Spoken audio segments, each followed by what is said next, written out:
It's wonderful to be here, and a very exciting time. I'm sure a very tense time in many ways in your diocese as you prepare to move to restored order.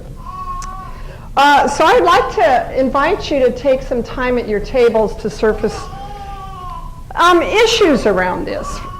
First of all, what concerns you about moving to restored order, particularly in your area of ministry? What reservations do you have about it? And what issues? We have a little sound effects of the real family. Isn't that great? Because this is what families deal with. What issues around parents and families in particular concern you? Because that's going to be our primary focus today. So if you could take some time at your table to talk about that, all right? Those questions, concerns, reservations, and issues.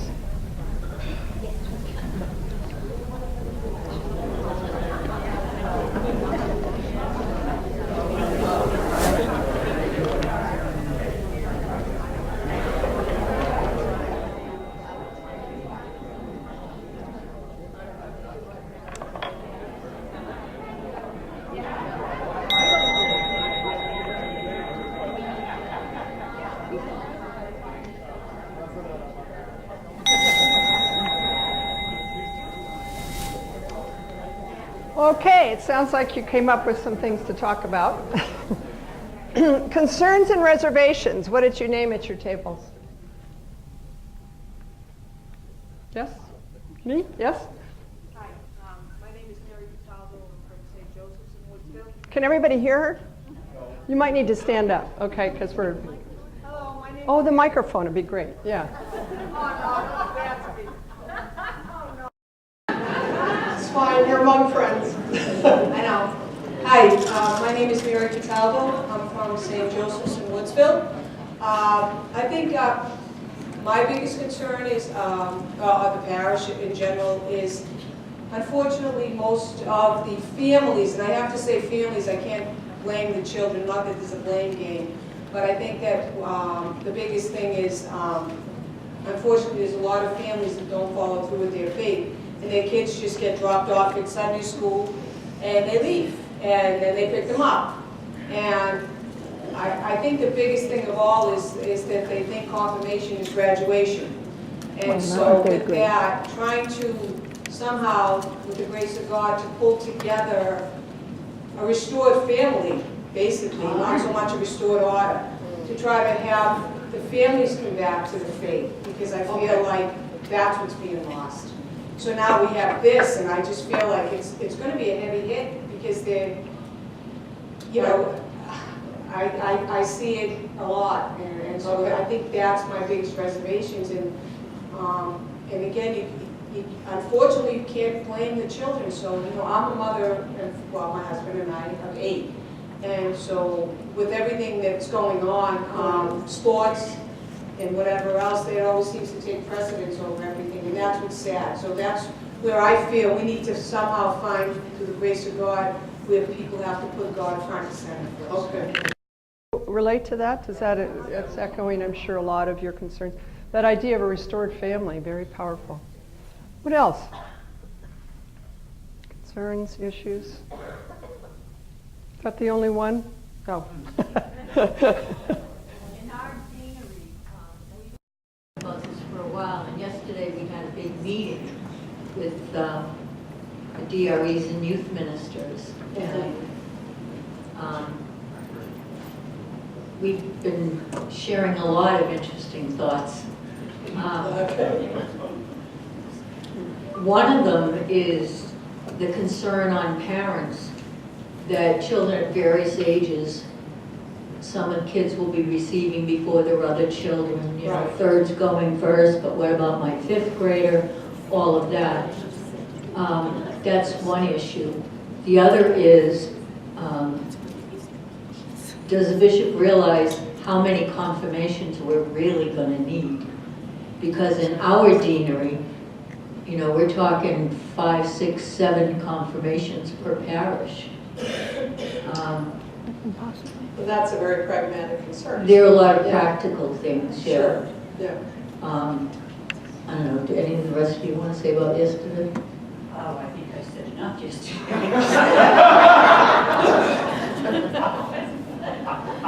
How many of you are in youth ministry? Okay, so I'm sure you have some deep concerns. Okay. Thank you. Hey, well, it's good. I mean, these are things that are important to surface because it's a change and it's a big change. Yeah. Anything else? All right. Go for it. 2 points. I understand the bishop's desire to confirm everyone because he's looking at that model of community that most of us over 50 grew up with. But I think that model of community is gone. I don't think it's coming back, at least not for a while. So to say the restore family is a great line, but I don't think we're going to restore it to the way we all knew family. So I think we need to accept the fact that community is the way it is, which is not at all what we may like or recognize, but it is. And that family is what it is, and we have to meet people where they're at and not keep trying to bring them back to what is not. Right. That's yeah. It's a big, big point with families. Yeah. Anything else? Okay.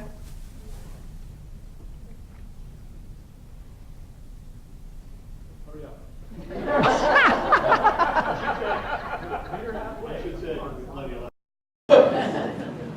My concern is that we not miss everybody else in the parish. Ah, okay.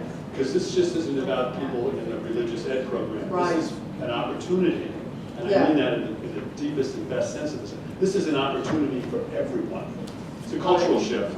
Right. But we shouldn't miss the opportunity for everybody else who's already in the pews, even for us empty nesters. Okay, yeah.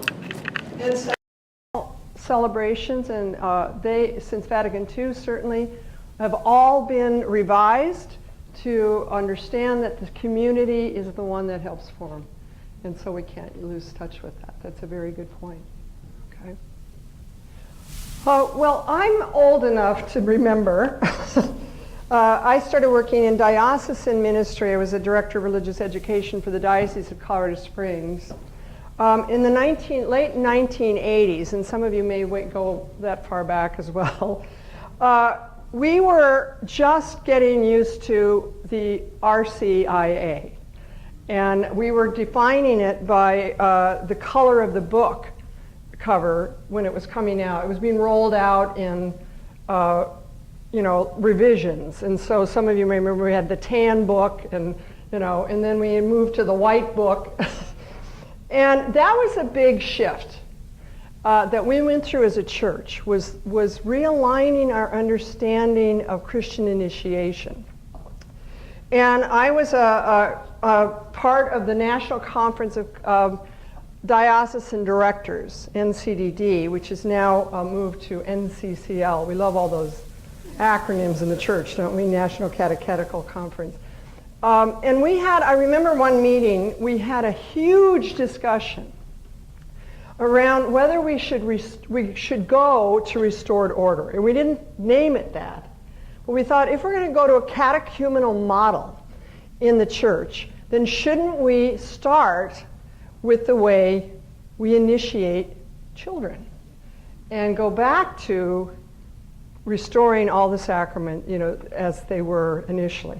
Well, I'll tell you, all hell broke loose at that meeting because we had strong, strong advocates for the catechumenal model.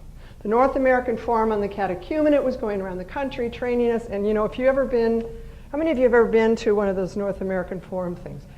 Unbelievable, right? I mean, you'd be up, Father Jim Dunning, so wonderful. He would lead us through an Easter Vigil service that lasted 3 hours in the middle of the night, and we're building bonfires and just like, oh my God. So there were those people that were passionate about this. And then we had a number of young people in youth ministry. Kiernan Sawyer was one of them, who has written so many wonderful resources and had spent a lot of time. The NFCYM was very involved with this. They were a partner with NCDD. And they were saying, no, you know, confirmation is such an important step for young people. And so it was just this battle. And then we were all waiting for the bishops, the United States Catholic Conference of Bishops, to declare an age for confirmation. And in a brilliant stroke, they said, it could be here or here. And they widened it from age of discretion to 16. And we thought, fine, now we're all more confused than ever. So when I look back on that, I remember going back to the Diocese of Colorado Springs, fiercely advocating for the catechumenal model. And most of our catechetical leaders were on board because they had been to all those North American Forum workshops, and they were all on board. And our bishop was a major P on the Myers-Briggs. You know, it could be this or that, this or that. So we would have endless meetings where he would listen to all of us. And I remember meeting with all the priests in the diocese. And as we advocated for what we weren't calling it then restored order, the priests were raising those very pragmatic concerns. People aren't ready for this. And so when I look back, I think, and I remember in particular one of our wisest pastors, Father John Slattery, very, very pastorally sensitive to where people were, and it was already a big change with the RCIA. When I look back, I realized we were not ready then. What I see now as I go around the country and see more and more dioceses moving to restored order, we are ready. And we're ready because of some of the issues you've raised. We're not going back to the old family model. We're not going, you know, of families, you know, all intact, both parents Catholic identity, you know, all the Catholic symbols around their homes. We're not going back to that. And some of you never did experience that. We're at a point where our communities, people are not seeing a connection with the Mass, and they're also not seeing a connection with their parish. So restored order has a lot of possibilities. And so as we go through this today, I'm hoping that you'll stay open. Let your reservations hang there for a bit. But also, the way we, or you, as leaders in this community, accept this and move into it with excitement is going to make a big difference. All right? We're not going to sugarcoat it, but that's, you know, it is going to be challenging. And as when I was in diocesan work, and the people in the diocese could back this up, I used to dread sacramental seasons because I would get all these phone calls from irate people. And inevitably they'd say, I'm going to stop donating to the parish. That was always their ace in the hole, you know. Because I don't like the way the DRE's doing sacramental prep, or they didn't let my child come to, you know, receive First Communion. You know, they won't let me play this music at our wedding. You know, it's like, oh my God, you know. So there are going to be major bumps in this road. And yet, that idea of the age and the confusion, living as I did in Colorado Springs, where we had 3 major military bases, this is already a concern with confirmation. Because with mobile families, in one diocese, they'll confirm them at 5th grade. Another diocese, they have to be in a 2-year program in high school. It's crazy. So we're already in a mess. Let's just jump into it a little more. So here's where I'm hoping we can go today. In assisting parents and catechists, because this is very important that we bring the catechists on board with this, is looking at, let me see what my slides say, assisting parents and catechists in understanding what we mean by this. And the next thing I want to look at is some practical ways to implement this. I know that you've got a wonderful website that the diocesan staff have set up, and if you haven't visited it yet, you should be doing this and looking at it regularly, because it looks like you keep adding resources to it, which is so wonderful. And then next, this is an opportunity to realign our understanding of catechesis during and after the sacramental preparation. I think one of the things that we failed at is with the Sacraments of Initiation, especially confirmation, what looks different after kids are confirmed? Almost nothing. You know, we go back to same old, and then wonder why they drop out. So that's an opportunity. And then this afternoon, I want to look at then specific ways we can strengthen and support the families as we go, not only go through sacramental preparation, but as you noted, the entire community. How are we going to do that in some very practical ways? Okay. So the first one, looking at assisting parents in catechism. One of the things I think we have to do, first of all, is listen to their concerns. One of the first questions they're likely to ask is, why is confirmation suddenly being celebrated at a younger age and before First Communion? Because that's going to be the order of it. And there's historical reasons for this, which we all know. The initial way in which baptism was celebrated in conjunction with the anointing and then communion.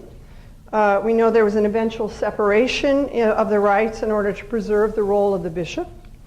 There was then a weakened connection between baptism and confirmation, and then we shifted the ages for both confirmation and Eucharist. You know, it is something to consider that Eucharist, the age of Eucharist was lowered really not that long ago in the history of our church to age 7. And then the renewed emphasis on the catechumenate after Vatican II. Now these are all really important responses to the questions parents are going to raise. However, I would not recommend starting out with them. They don't care. What they care about is what? Their family. How many meetings do I have to go to? Can my child still wear a First Communion dress? I mean, those are the kind of questions we're going to get. And so the first thing is to listen to their concerns and questions, all right? And not tamping them down, but listening to them. And I think that's one of the most important things, because it's a way to mine them for their understanding, particularly of the sacrament of confirmation, is listening. Some of them see it as a need to complete their need for religious education. Some of the parents have that attitude. Now my child's done, so it's the period at the end of the catechetical process. Some others see it as a more mature commitment in their faith, and they welcome that. And still others might see it as that protective spiritual insurance that their child will stay on the right path. You know, I don't know whether that's so much prevalent now, but I do remember for a time it was kind of like, yeah, if my child's confirmed, the Holy Spirit's going to surround them and keep, the girls from getting pregnant and, or going into drug abuse or anything. It's like, nope, it's not quite how it works. But it was part of that kind of old understanding of the sacraments as somehow magical. And I think our catechumenal renewal, our sacramental renewal after Vatican II really helped us see a sacramental reality. And so that's so important. And this provides a lead into the different ways that confirmation has been understood. What it can do then is we can then start to go into providing more content after we listen to them around, well, this is why the church has moved to this way. And we start to, when we listen first for the questions, then we lead in, okay? And that we're an evolving community as a church. And then we can move, a little bit deeper into why the diocese has made the decision. Because, if you start first with, and they're going to, some of them are going to be mad at the bishop, so that's going to be, just a given, or the pastor, so get ready. But when you then you can kind of move into the direction that the diocese has made and the discretion that the bishops have made around their decision. And this then takes your bishop off the hook as a renegade. He's just doing this, as he can. Because he's not, according to the norms of the church. that we have, the USCCB had this wide latitude around confirmation. And so you made very good, and measured decisions around moving to restored order. So I want to draw attention to two different ways of viewing, particularly the sacrament of confirmation. I remember years ago, William Bausch wrote a wonderful book on the sacraments. And his chapter on confirmation was entitled, Confirmation, a Sacrament in Search of a Theology. And it was really true. He was so spot on with that.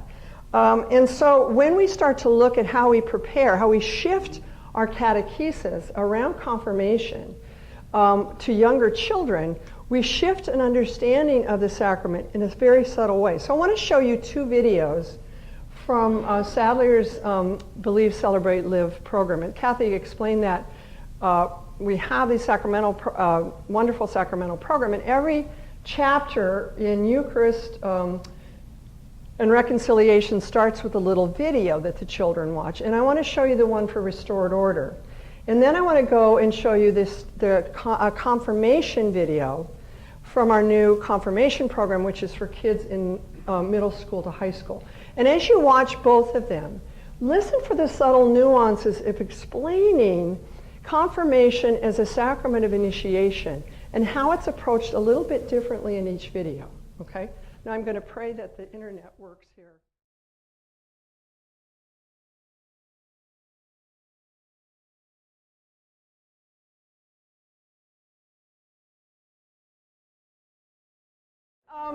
Some thoughts from your tables. What did you see as some subtle differences there, or maybe not so subtle?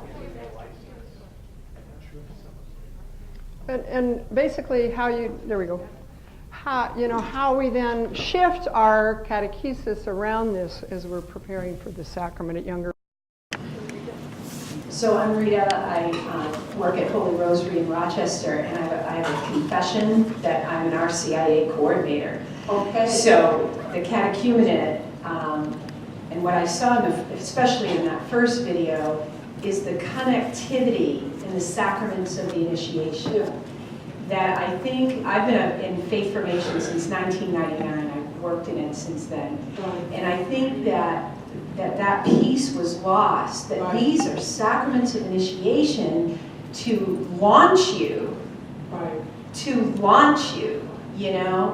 And so hopefully we can pull it back together, because as I said, any of us, I think most of us here probably have attended an Easter Vigil. And the candidates at an Easter Vigil, they don't just get this during that sacrament, right? They get smacked by the Holy Spirit. I mean, they come out of that sanctuary and they're like, whoa, what just happened to me? They're just so full of the Holy Spirit. And I think that's what's exciting about the restored order, is to help our children feel that power of those sacraments of the initiation as they're together. And then the second piece is to understand that they are sacraments of initiation, that they're here to begin to equip us to go out and be disciples. Right. Thank you. How many of you are involved with ERC? Some way. Okay. So, and if you've ever worked with a group, like you said, at an Easter Vigil, I remember the first year I did, and they finished, and they all said, we want to be sponsors. And I think, he said, give yourselves a few minutes to breathe here. But they were so excited. And and did you get that sense of energy with the first video? Of, it's exciting. And if we get the kids excited, what happens to the parents? They start to pay attention, don't they? Want to see what's going on. Okay, anything else?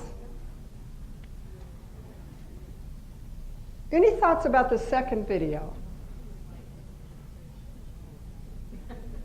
What did you hear or see in that?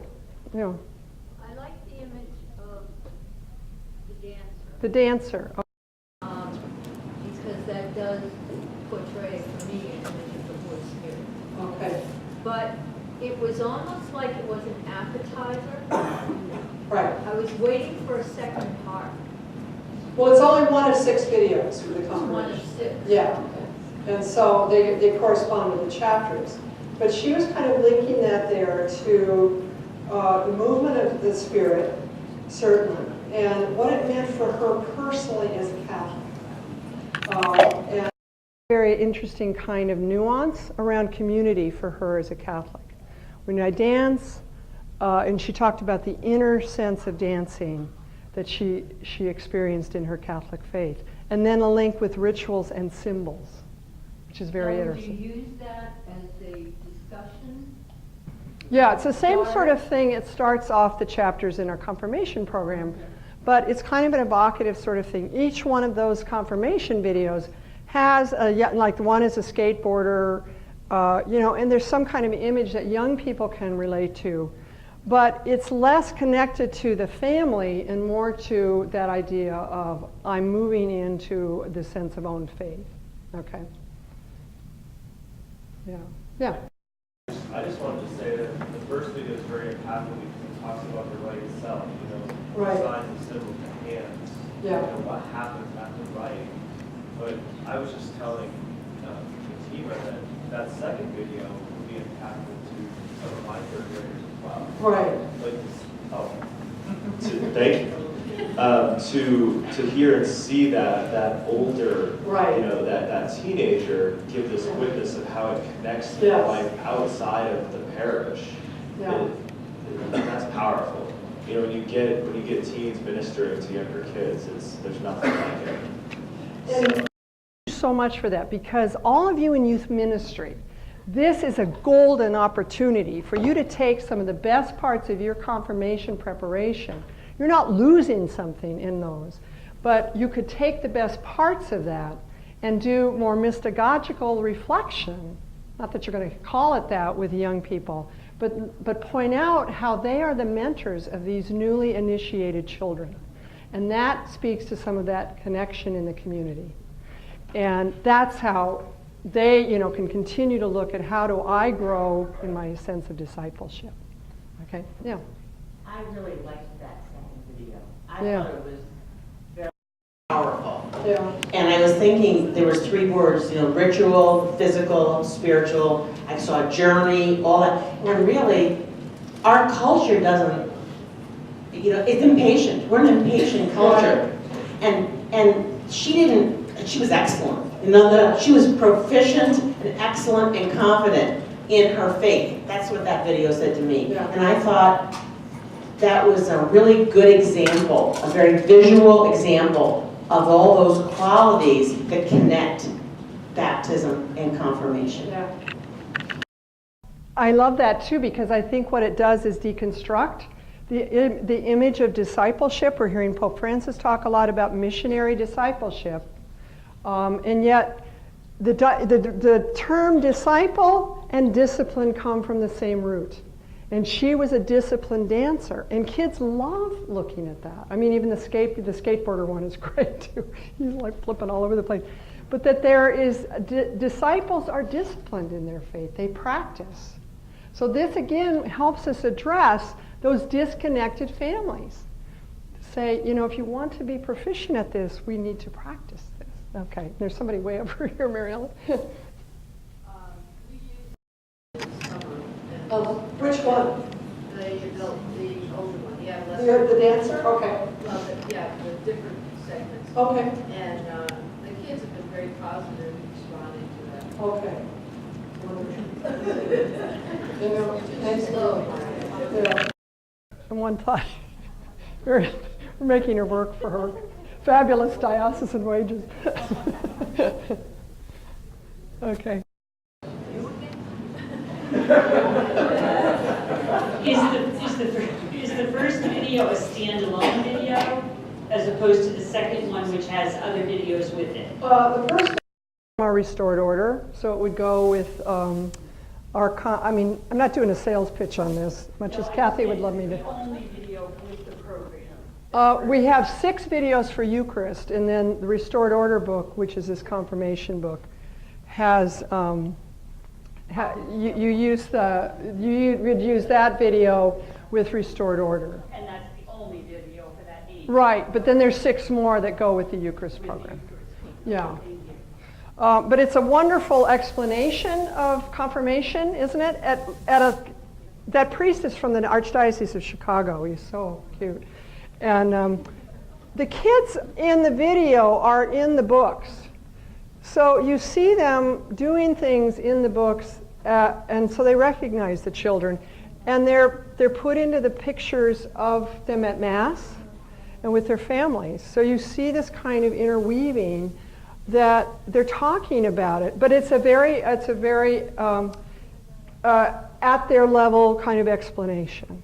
So, and that's going to be so critical as we shift towards confirmation preparation in a particular way to explain some of this sacrament. But didn't that script do it well? Explaining each of the rituals in a way that children could understand. Images like team, or, his questions to the children. How do you help people? Well, they start where they are. I help my family. See?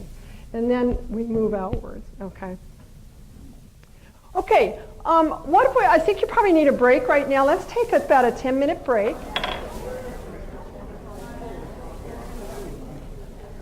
Okay, I just want to look at some key points when we're working with both parents, but also our catechists need to be brought on board with this.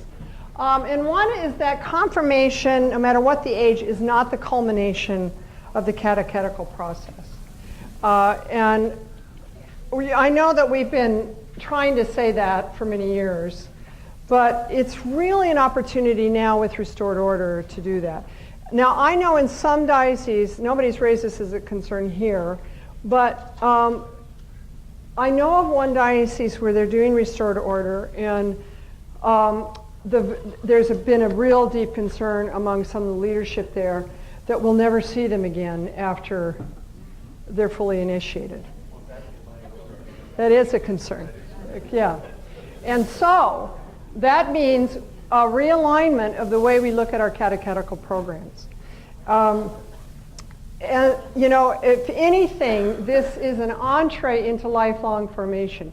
So that has to really be our emphasis. And I know your first study day, your bishop spoke a lot about lifelong formation. As Pope Francis said, the sacrament of confirmation cannot be viewed as a sacrament of farewell. It's got to be a sacrament of welcome.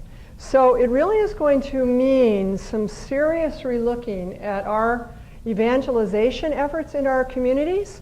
How welcoming are our parishes? I encourage all ministers to go into your parish. When you get home, walk into the vestibule of your parish church. How welcoming is it? Do you have one of those thermometers that shows how much in debt you are? I mean, really, sign me up, I mean, my husband and I lived in Texas for a while, and we went to this church that we heard was so, wonderful and vibrant. I went to sign in at the welcome table. The entire time I was signing in, the greeters talked to each other and never welcomed us. We were at another church once where the pastor ran out, say hello, and said, I need your address for our collection envelopes. I'm not saying that you're doing this, but we have to relook at how we are welcoming people, how we are building community, how we are community for each other. The second piece is that certainly Vatican II recovered the meaning of the Eucharist as a sacrament of initiation. Donna Eschnauer has written perhaps the most compelling reason for implementing restored order is it completes Christian initiation, and it is the Eucharist that nourishes us for living the Christian life. And so linked with that is that this helps us address in a positive way, not through guilt trips, because those don't work, the importance of coming to Mass and being part of that, being involved with that. Because the Eucharist is the only repeatable sacrament of initiation. So just as important as First Communion is, even more important is Second Communion. And how do we, help make that connection? Baptism and confirmation, Eschnauer writes, bring us to the table of the Eucharist. We then return to that table throughout our life to be nourished with food for the journey. All right, now this isn't language that parents are going to glom onto necessarily, but these are some things they certainly care about. they care about their child's well-being, don't they? You know, and I often say, even if they don't articulate it, this includes their spiritual and moral well-being. And those parents that drop their kids off, Sister Pat McCormick calls them parking lot parents. I always say, at least they showed up, you know, and that means that they're wanting something there. And so be presenting restored order as an entree into this great community, where there is love and support and guidance and grace. As the child grows in awareness and understanding of discipleship, we can help parents move beyond seeing sacraments as one-time events. It's really an opportunity here for some parish renewal, as the RCIA was in its beginning days. And I just believe this is so important. The parents are terrified today. They're terrified for their children. They can't, you know, I mean, you see these little kids with helmets on, you know, riding tricycles that really my mother, when she was in a wheelchair, could go faster than these trikes. And so it's like they're wrapping in them in bubble wrap, you know. When I think of my parents, they probably could have been arrested for child abuse. They gave my brothers chemistry sets. You know, we used to jump off the porch roof to see who could, you know. And it's not just, you know, it's not just, I mean, and we take these seriously because there was another shooting in California in a school yesterday. You know, I mean, it's terrifying for people, for parents. So if they can be assured that they are not alone and that the well-being of their children is of utmost importance to us in the church. And grandparents figure into that. You know, and they're more and more involved, so they're very key to this. A second piece that they'll care about is ongoing catechesis will move more deeply into mystagogy. I remember once getting into an argument with Father Dunning many years ago about mystagogy. I said, why are we using a word no one knows what it means? He says, because it's mystery. But we know that word ourselves. What we need to communicate to parents is what the underlying meaning of it is. This unfolding understanding of the faith that comes with maturity and practice. And I don't know of any parents that want their children to regress, to be immoral, you know, to live an unhappy life. And everything about our catechetical process, about our faith in the Catholic Church, to me is about living a good life. A good and whole life. What parent doesn't want that for their child? And so this reflective process that we can introduce into our catechetical efforts can really help with that, with parents. In the child's video on restored order, there were references to belonging to a team, something little kids can really understand.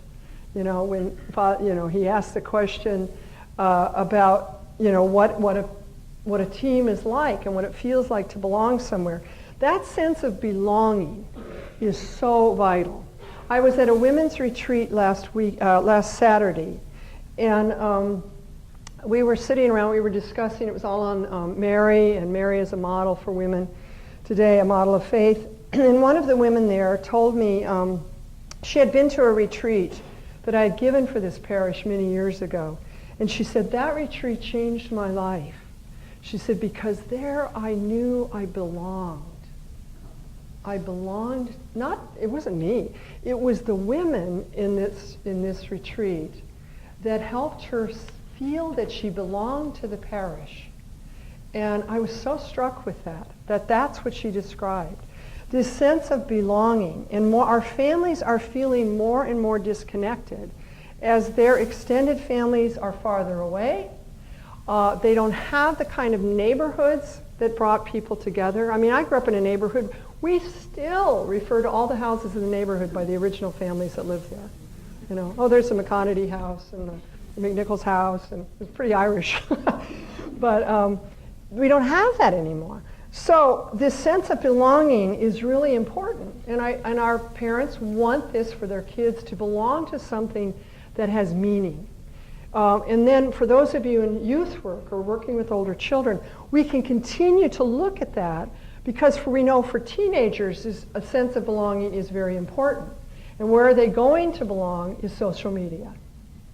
You know, recently there was, well, right before school started, I'm from Colorado, and there was 3 suicides happened in the same county school district the week before school started. One kid jumped off the top of a parking garage in a mall. Another one shot himself in the playground of an elementary school, and then they didn't reveal what happened to the third one. All 3 in 1 week. And the students at Arapahoe High School, where they had had a shooting, a kid came in the school with a machete and a gun, shot a girl in the hall, and then went into the library and killed himself. And this happened just as I was driving by the school. All these kids are running in front of my car. So they're still traumatized by that. But they initiated, these students from Arapahoe High School initiated something called Opt Out October. And they got this thing off the ground through social media for 1 month to make a pledge to delete all of their apps of social media so that they would talk face to face with one another. Because they recognized what happened with those suicides is those kids had no one to talk face to face with. Very powerful. And they talked about how hard it is to do that. They acknowledged that. But what I heard in that was that other sense of belonging that they need with one another, but they need to know that there are safe places. And our churches should be that for them. All right. And then any other thoughts that matter to parents? You know, anybody else want to add something to that? Yeah.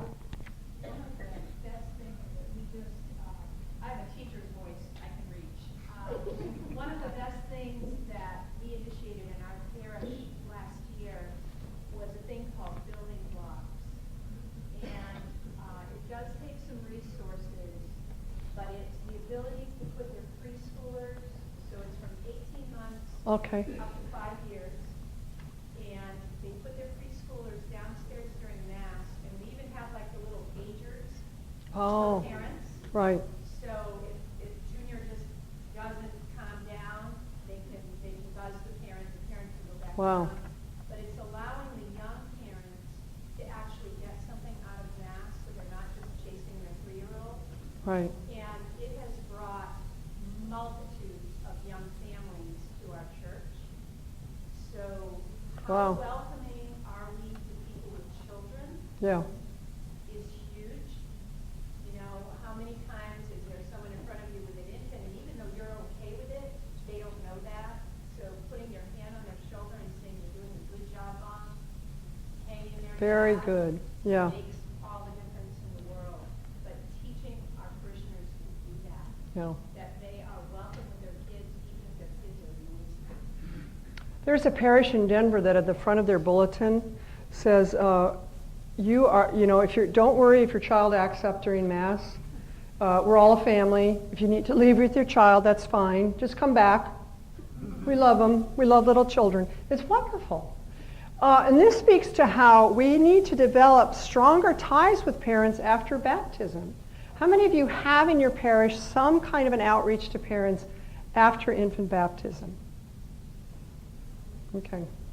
All right, look around at how few hands went up. We have to really reinforce this, because that's, you know, those young parents, they'll come to anything if it's going to help them be, you know, with their faith. I do a lot of talks with young moms groups, and they're growing around the country. I did one in a parish in Arvada, Colorado one night about, it was called What Kind of Mother Are You? You know, and it was, we kind of moved from an accusatory way of saying that question to a giftedness. And I happened to mention at one point in the evening that I did retreats for moms. And immediately they said, we want one. And I thought, oh, fine, I'll do that for you. The next day I get all these emails from them. They had lined it up that night after I left. And they, you know, somebody had a condo up in the mountains, and they went up the night before and brought wine and pizza and, you know, a lot of wine. And they just want to talk to each other. So why not in our communities? You know, I'm seeing more and more these pre-K programs cropping up in parishes, even parishes without schools. So that's very important, and that idea that my child is safe, and using that kind of technology, stay in touch with them. Yeah.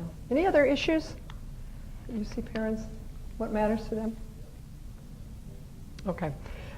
So when we look at, in a very practical way, what would we do when we first meet with parents to orient them to this? These are some suggestions, but one of the things I would say is first get, as I said, get their questions out there. Listen to them. Just be listening. And don't rush to answer them necessarily. Just lay them out. Then I think we can, it's important to introduce them to the catechists who are going to be involved in the preparation process and set up some kind of communication. So often what we do with parents is say, this is how, we're going to communicate with you, but we rarely give them information about, if you have concerns, who are you going to contact? All right? So we say, we're always available to you to answer your questions. We have to make this as much a positive experience, a partnership, a concern, all those concerns. And they're going to start with the silly concerns.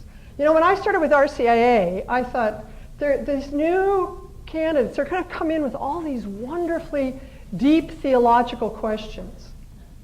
And then the first thing they ask is, why are there statues in the church?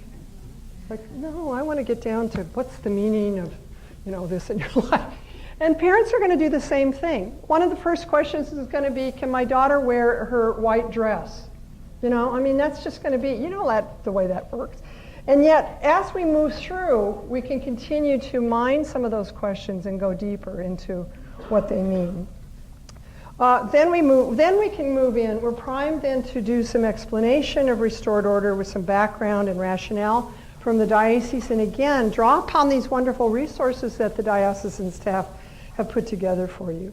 Explaining the movement of the ritual that includes confirmation and First Communion. And a little bit later, I want to look at some ways to work with parents around sacramental symbols and rituals in a way that connects to their lives as they are. All right. In our Believe, Celebrate, Live program, one of the recommendations we do make in the parent orientation model that we have in that book that Kathy showed you is to give the parents the children's books or whatever, just for them to look through so that they're familiar with the resources. And it's important that they, just by doing that, symbolically what we're saying is we want you to know what we're teaching your children, or however your model is in your parish. Maybe some of you have, separate sessions for the children. Maybe some of you have parents preparing children at home. Whatever it is, it's that we're bringing them in as partners in this, and we want them to understand the resources that we're using. Helping them recognize an age-appropriate understanding of confirmation, because they're going to come in, many of them, maybe they weren't even confirmed, they're going to be, and the same thing with reconciliation. I always found with reconciliation, the kids were never a problem. It was the parents that didn't understand what was going on. And it was always that carrot on the stick, like, yeah, they have to get this sacrament so they can get the other sacrament. And I used to spend a lot of time with him when I was in parish work, just uncovering what are some of your associations with the sacrament of penance. I'll never forget one answer I heard from one person. He said, red light, green light. If you remember the old confessionals where you knelt down and the red light went on, I thought, wow. It's just and there were a lot of things that we had to unpack before we could get round to helping them see what a beautiful sacrament this was, not only for their children, but for themselves. All right. Explaining the role of the sponsor. Where our norms really are to draw upon the godparent so that we make that connection with baptism. But some people will want to have another sponsor. I don't know what your diocesan directives are going to be around that. But they'll need to know what the requirements are for sponsors. I know in confirmation preparation, that's always one of the first questions that's asked. Also, explain the option of choosing a name. I loved that when I was confirmed. I was confirmed in 5th grade, and I chose the name Philomena because I wanted to be different than anybody else in the class. They all took Therese. I took Philomena. 1 week before my confirmation, the Vatican took Philomena off the roster of canonized saints. I took it very personally. My brother still uses my confirmation name when he calls me. I chose Agnes, by the way. And then we go into the some parish-specific information, which again is what they're going to be interested in. As many handouts as you can provide, your model of implementation, whether the children are going to be with catechists, whether it's going to be at-home preparation, a combination of, there's different ways to do it. In their transition period, which I know is starting next year, right? And it's going to be kind of crazy. We're going to get a lot of questions and a lot of flack on it, I'm sure. But information about groupings and options for families with more than one child. And I think that's very impressive that what your diocese has done is said there are these options. So the way you present that is the bishop is concerned about overload for your family. So we're offering you this option. So consider this, And it's the way we talk about it that's going to make a big difference. Always invitational, always welcoming, always we're in this together, okay? And we're here to serve you. Any adaptations aimed at children with special needs? Our sacramental, the canons around the sacraments speak about the need for accessibility to all of our sacraments. So pay particular attention to that because families with children with special needs are often hidden and they often don't know that they have these kind of options. We had, for our program, we had Charlene Katra from the Archdiocese of Galveston, Houston, write all of our adaptations for special needs, and they're just beautiful. Our oldest child was born with Down syndrome. She only lived a year, but when Jenny was born, we weren't even using that term. It was 1977, and I just remember thinking, I have no idea what to do with this, and none of our parishes had anything, to offer to us. And so when I look at how far we've come with these kids, how vital that is. And what a sign that is to our parish communities that all are welcome. That wonderful song, all are welcome, right? And sometimes I sing it and go, all are welcome except you and you and you. And we don't ever want to feel, for families with special needs children to feel that way, that they are welcome. Schedules of events associated with the program, your sessions for children, but also parent gatherings, retreats, rehearsals, dates of celebration, all that. But it's easy to overlook some of that. And then time for questions and answers. And then a prayer ritual to close, if possible. So often our prayers are a real slapdash. It was wonderful this morning to start with song, with prayers of petition. We gathered in together, didn't we?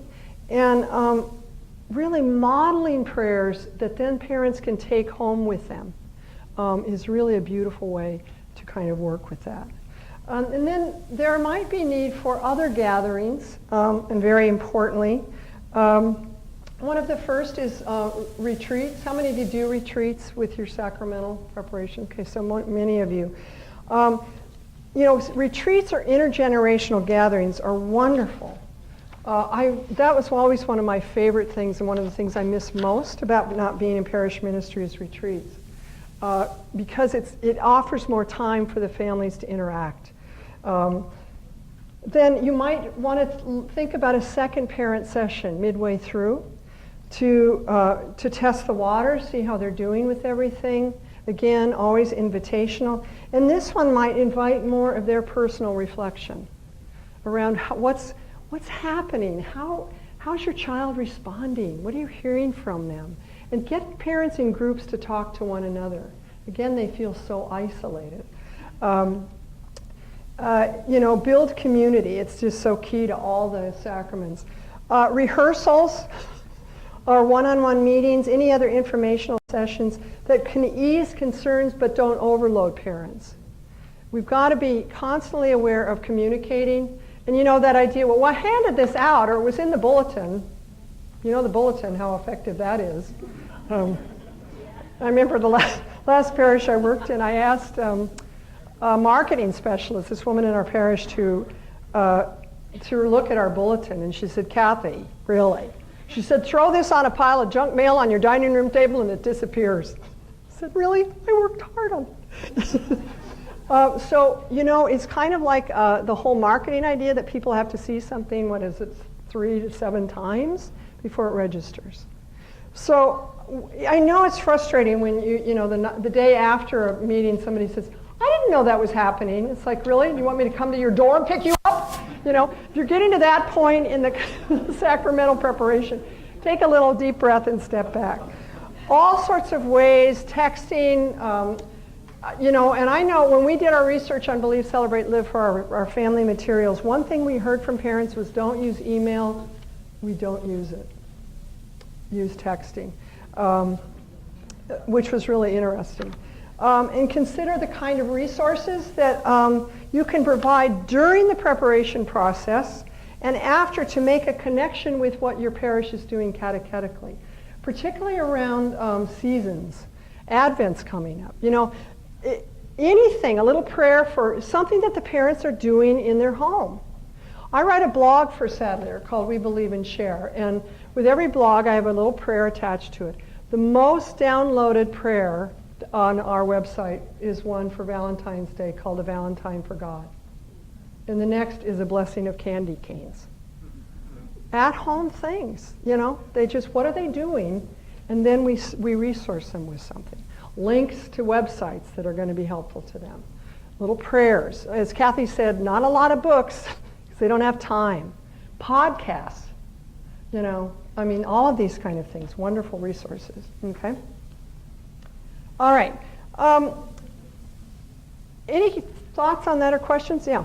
I have a point of clarification, and I think Mary Ellen and you. Okay, she's coming back there with a microphone. Point of clarification. You had mentioned options for mixed stages and celebrations. It's my understanding next year in the diocese we're not to mix 5th or 6th or 4th graders in with it. It's supposed to be 3rd and then in high school.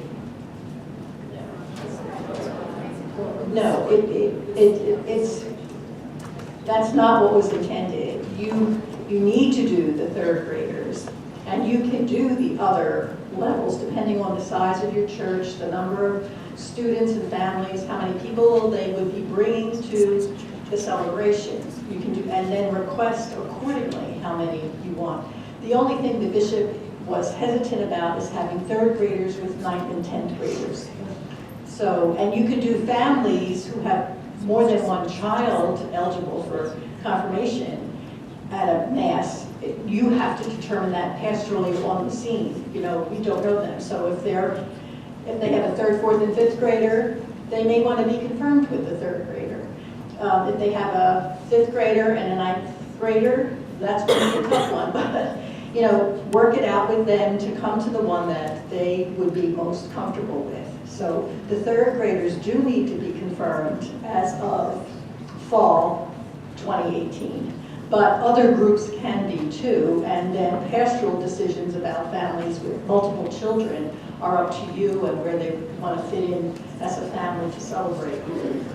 Does that help? Okay, and that's really important because, again, if you've got a parent with 3 kids that are going to be affected by this, and they're going to different rehearsals and everything, they're going to look at what are they doing in my life? So, any other questions about this issue? Because this is important. And Mary Ellen has the microphone. So.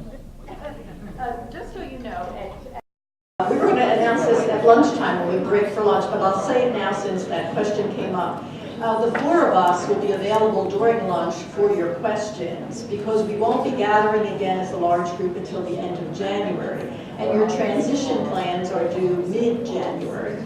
So we have some handouts to give you. If you recall in the bishop's latest letter, we said,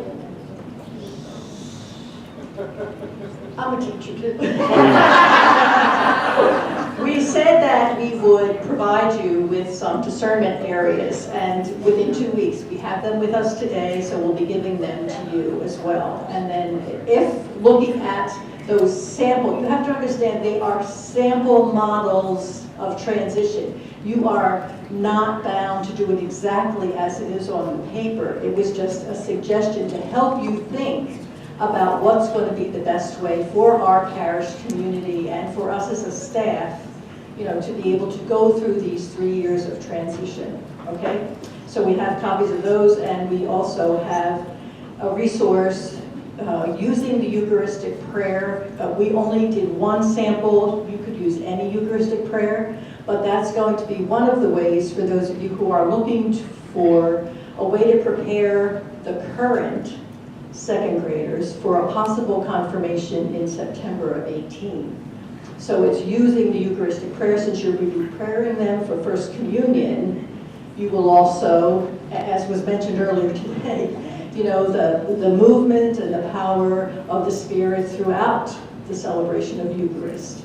And so we have that to give you as well. So during lunchtime, we'll be at those tables that have reserve signs on them. That's why we put them there. So come on over, ask your question, or if you want to sit down and have lunch with one of us, and we won't take it personally, it's not a popularity contest, but it will be Mary Jane at one table, me, Kelly, and then Derek, okay? Should we save it till lunch?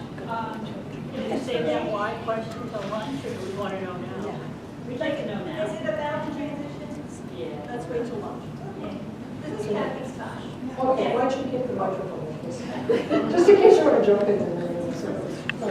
I just want to show you, I mean, you've got some good materials here in the diocese around how you're going to pace this. I do want to share with you some models that, now the good news, you should be really grateful that your diocese is moving the way you are, because other dioceses, one of them being the Diocese of Honolulu, where they asked us for some help on their move to restored order, and I said, you bet, I'll fly to Honolulu any day. And then they said, no, a webinar will work. So anyway, Diane Lampett and I, Diane was a key instrumental person behind the Believe, Celebrate, Live program, did a webinar with them and went through pacing possibilities with them in terms of how you would pace the sacramental preparation. Looking at how you're doing this, because in Honolulu they're doing it all in second grade. Reconciliation, Eucharist, I mean really, don't you feel blessed? So I love that you're doing reconciliation in second grade, because that means you're not shortchanging that sacrament. It's got wonderful possibilities for conversations with parents. And so you might do this in conjunction with your regular parish catechetical program. You might begin in late fall and go through early January, allowing time for a retreat or rehearsal in order to prepare for the celebration during Lent. A lot of parishes do it that way. Or you might condense that to 6 sessions. Most sacramental preparation programs are around 6 sessions. And I don't think any more than that is feasible for families. And then in year 2, which for you is grade 3, and all those catch-up grades that have not been confirmed, you might do 3 Eucharist sessions in the fall that is incorporated into your catechetical program. In January, February, maybe 3 sessions on confirmation, and then March through early April, 3 more sessions on the Eucharist. That's kind of based on our model with Sadler. Now that's 9 sessions, but it's for the 2 sacraments, okay? With a retreat somehow in there, and then planning the celebration during the Easter season. And it's very, when you look at how our catechetical series are put together, both grade 2 and grade 3. Now grade 2 generally, because of these norms that the bishops have put out, generally focus on reconciliation and Eucharist. But in grade 3, where many programs emphasize the church, there you have wonderful possibilities to build on that idea of community. So you can flesh out some of those sessions through the elder grades, through 3 and up, with the ideas of community, discipleship, service, all of these wonderful themes of confirmation, as well as Eucharist, which, in our spiral system of catechesis, we keep coming back to that, because that's that primary sacrament. So you can easily fold this into your catechetical program without a lot more work. And we're happy to assist you with that in any way we can. It's very important to start working with catechists now and other people that are involved with the sacramental preparation. We want them to be able to answer questions, including their own. Especially if you're anchoring this in your catechetical program, catechists could be on the front lines as well with this. So the more we get them informed and excited about it, the better. And there's great resources and pacing ideas on your diocesan website page. And communicating with parents as well. I don't know many people that love surprises, unless it's a really cool, car. Parents knowing that this is coming, but always like, this is such a benefit and blessing for your family. And we want you to understand this. We want you to understand we're here to work with you and help you understand why we are going in this direction, as opposed to, well, this is coming down the pike, so you better get ready, So anything we can do to be very positive about it. The last thing I want to cover this morning is how this can realign our understanding and practice of catechesis with families. We started with naming questions and issues around restored order. But I want to kind of move. I asked you first about what concerns you have. Anyone want to say what you're excited about? Is anybody excited? What are you excited about? Yeah. The notion that graduation, I think it's an opportunity. I think it's an opportunity to abolish that altogether. Yeah. How can third grade be the end of faith formation? Right. And so if we take advantage of that movement, a lot of our concerns about losing at least the pressure is going to be on the parents. Right. To keep them in, because it can't be complicated. It can't be graduation. No. That's who we are. Yeah, and it's a logical thing that people would understand. Yeah.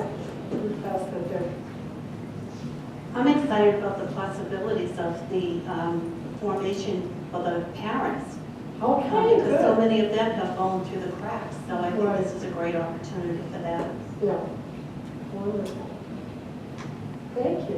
Anything else? What else is exciting? Oh, good. I'm glad to see you.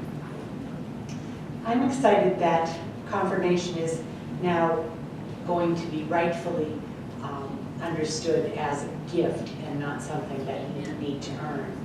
Oh, nice. And the other thing is that as a youth minister, we've been talking about this happening for many, many, many years.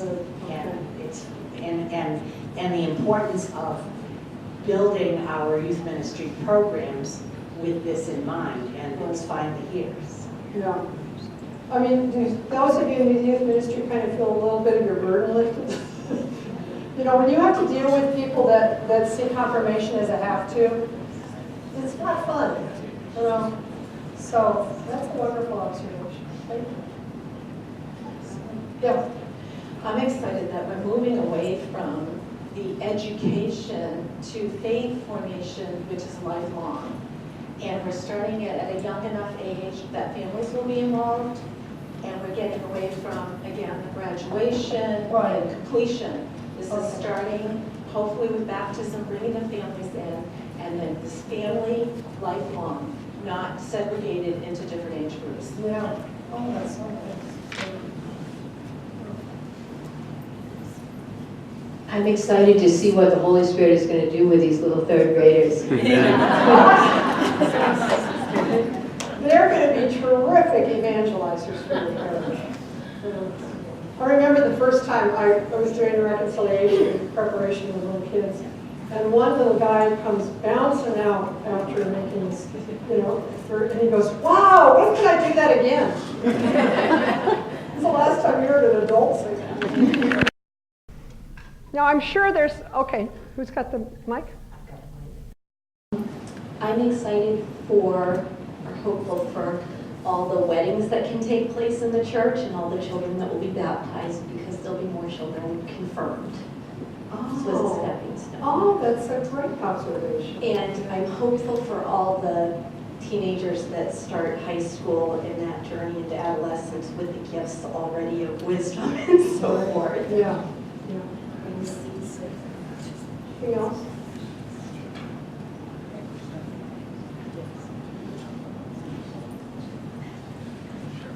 I really am excited about being able to interact with the parents, because I teach the run the religious ed program, so to talk to the parents of these third graders about them being confirmed, because so many of them are not them. So that, I think it opens a great door of opportunity for us to say, oh, we could lead by example. That's Have you right. thought about being confirmed? That's a wonderful observation. It can open the door to a lot of new things. Like the wedding commission. I don't want to leave out this side of the room, or whether all the excited people sat over here. Oh, good. There's somebody. I think it provides a great opportunity in strengthening the family unit, and hopefully it will help promote young people to maybe recognize the call to become priests, or get involved in the diaconate program at this point, and also working with the families, getting families to have a connection with each other as a community of this particular age, and have them afford them an opportunity to be able to have conversation together and grow in community. And I think that's important. But more so, we've been praying for religious, and we've been praying for young people to have that call to become priests. And I think that by strengthening families and maybe getting them back connected with the church and with each other, that this would encourage that. That's a wonderful observation, because it opens the door to vocational understanding. When my son Eric received his first communion, he saw me as a Eucharistic minister. I was in the parish, and as soon as he received, right after the Mass, he said, "Now, Mom, when can I want to be a Eucharistic minister." 7, and it's like, sorry, you have to wait 10 years, But not that Eric would have been a Eucharistic minister at the age of 7, but the confirmation mandate there puts a lot of ministries off. And he was so excited. And so there's wonderful possibilities here in many, many ways, and you're naming some wonderful ones. One more? Also, too, children at a young age, they embrace a lot. I think with confirmation, they'll embrace this, they'll love it to death, so. Yeah. Well, thank you. Yeah. Well, this is wonderful to hear, because the more excited we bring this to our ministry and our approach, the more it's, the more it's passed on. And this isn't just, pie in the sky thinking. I remember once I was in a diocese where they asked me to come up and talk about change, because they were merging all of their parishes in the diocese. And one woman spoke about how excited she was, and immediately was squelched by someone saying, "Oh, you're such a Pollyanna." And I thought, really? If you're going to look at change as, "Oh, this is horrible, everybody's going to hate me, hate us," well, we're setting ourselves up for failure. But if we are genuinely believe this, then we're going to communicate this, and that's what's so powerful. And I think one of the really exciting things to me when I see Restored Order moving along is that we're seeing a way to realign our understanding and practice of catechesis with families. Because let's face it, we have tried so many things, and we keep renaming the same old thing. We do, it's recycling, and just put a new label on it. And this is a new wineskin's time, isn't it?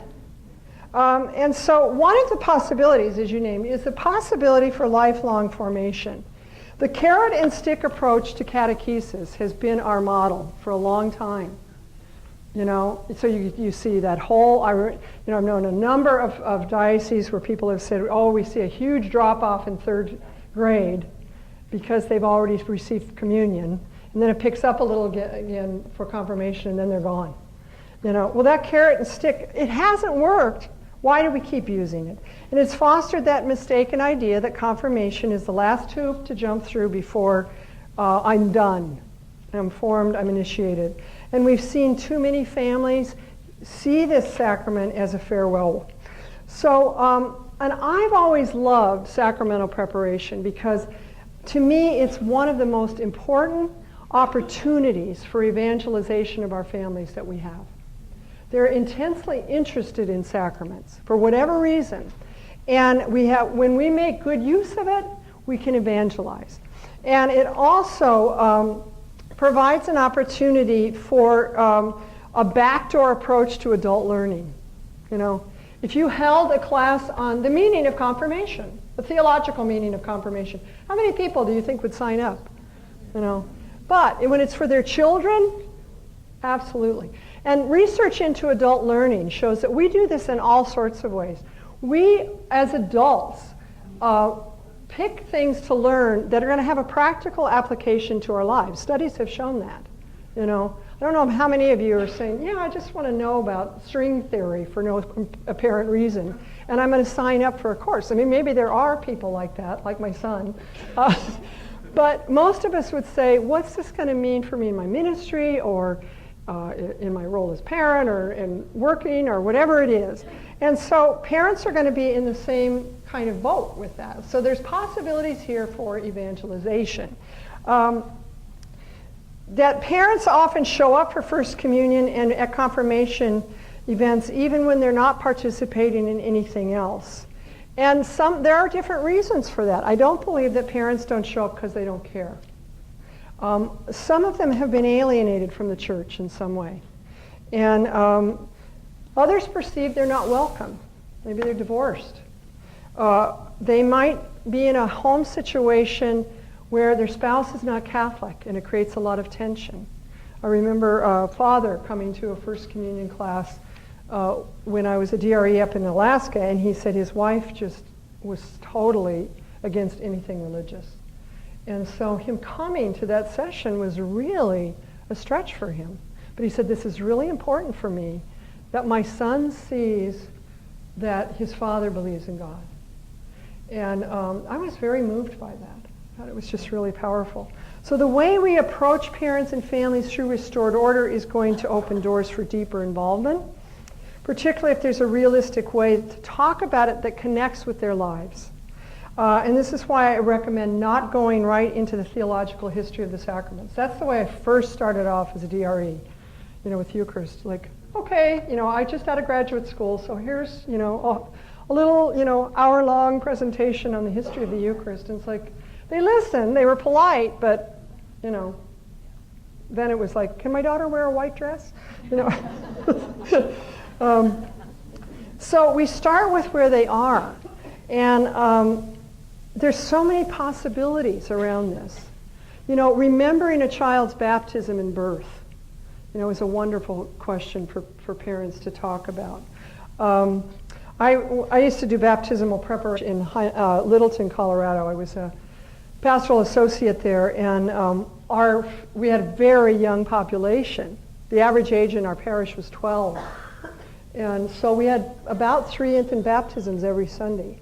And when I would do the preparation for baptism, I would start with a question like, what do you hope for your child? Or, I thought brilliant questions. They never answered them. They got into small groups and went into graphic detail about the birth of their babies.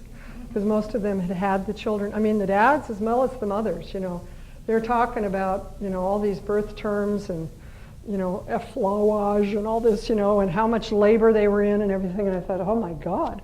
But then I thought, well, of course they're talking about this. This is the miracle of life.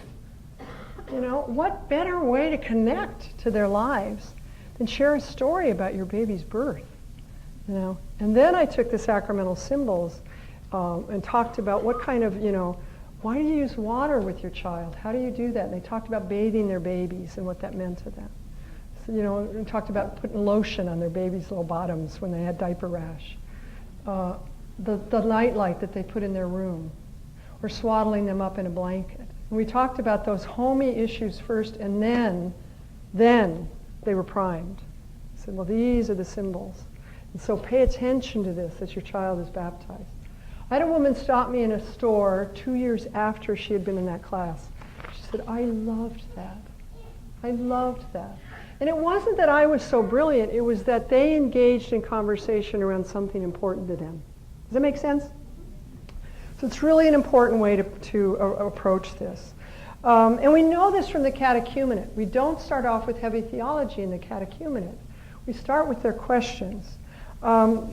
So there's also connections with Eucharist and confirmation to the themes of belonging, what it means to belong to a family first, the locus of the church, the community. Stories of a child's more loving and compassionate and caring way of Jesus, just like that little video showed. And I'm going to share a little bit more about ideas around that a little bit later. When we try to engage families and parents in conversation, again, we kind of draw out their experiences. Then they're more open to hearing a little bit more our sacramental theology and celebration. And that does provide some opportunity to get them reignited about their faith. And that means we've got to come up with a post-sacramental plan so that we stay in touch with families after our sacramental rituals are over. Any way you can record these celebrations, pictures or whatever, and reuse them with kids. As kids get older, especially those of you in youth ministry, that you can continue to get the kids to reflect back on what that means and then relate it to their lives. But the same thing for the parents. I wrote a number of intergenerational events for Sadler called Gather in My Name. And in every one of them, I tried to come up with an activity that the groups would do together that would be place it in the parish. So often what we do with families, gather them together. Advent's coming up. I'm not going to ask a show of hands, but many of you may be doing that old Advent wreath. They make Advent wreaths and bring it home, which is great. But how much more meaningful for them to bring in their Advent wreaths and tell stories about them? Or a Christmas stocking and tell a story about it. Or an ornament. Everybody has an ornament story, that means something to them. And then we start to move out into what this is connected with in terms of the themes of Advent.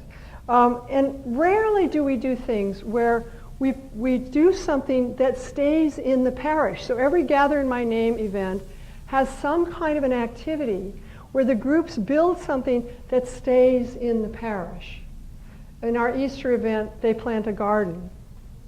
In our Ordinary Time event, they create a labyrinth, and then we encourage them to keep it, a labyrinth with yarn. It's not really that complicated. And then invite them to keep it up for a couple weeks so other people in the parish come to see it. That investment in parish is, I think, one of the biggest problems we have in people not coming back to Mass.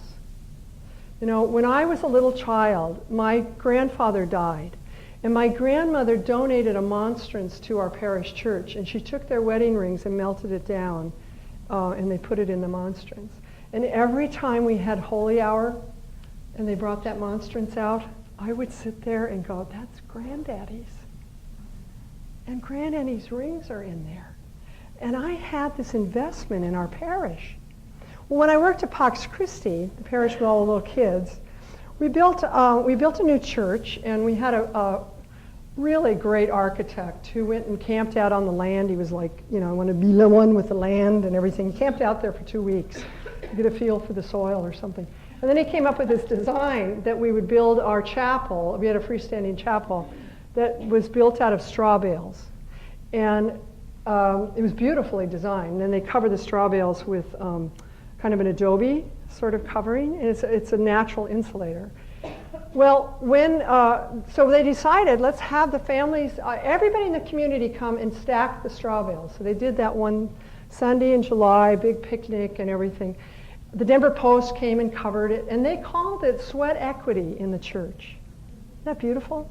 Well, I remember that was in July. In March, I'm standing in the front, the doorway of the chapel, greeting people. They're coming in for Ash Wednesday. And one little guy, 5th grade, stands in the doorway and he goes, "Man, I remember when we built this place." He had investment in that parish. You see that? And so how are we doing that? How are we getting parents invested in families so that they know, like that woman at the retreat, I belong here. I have something to contribute here. Look, it's my grandfather. It's my, Okay, is that making sense? So our post-sacramental plans need to look at how we might do that. And then there is this opportunity for mystagogical reflection, which I just so love about the catechumenate. With children being fully initiated by the end of 3rd grade, we can implement the 6 tasks of catechesis. And you all know what the 6 tasks of catechesis are, I hope. Promoting knowledge of the faith, liturgical formation, moral formation, learning to pray, living in the community, community for living, and then missionary initiative. And that's how we carry out catechesis.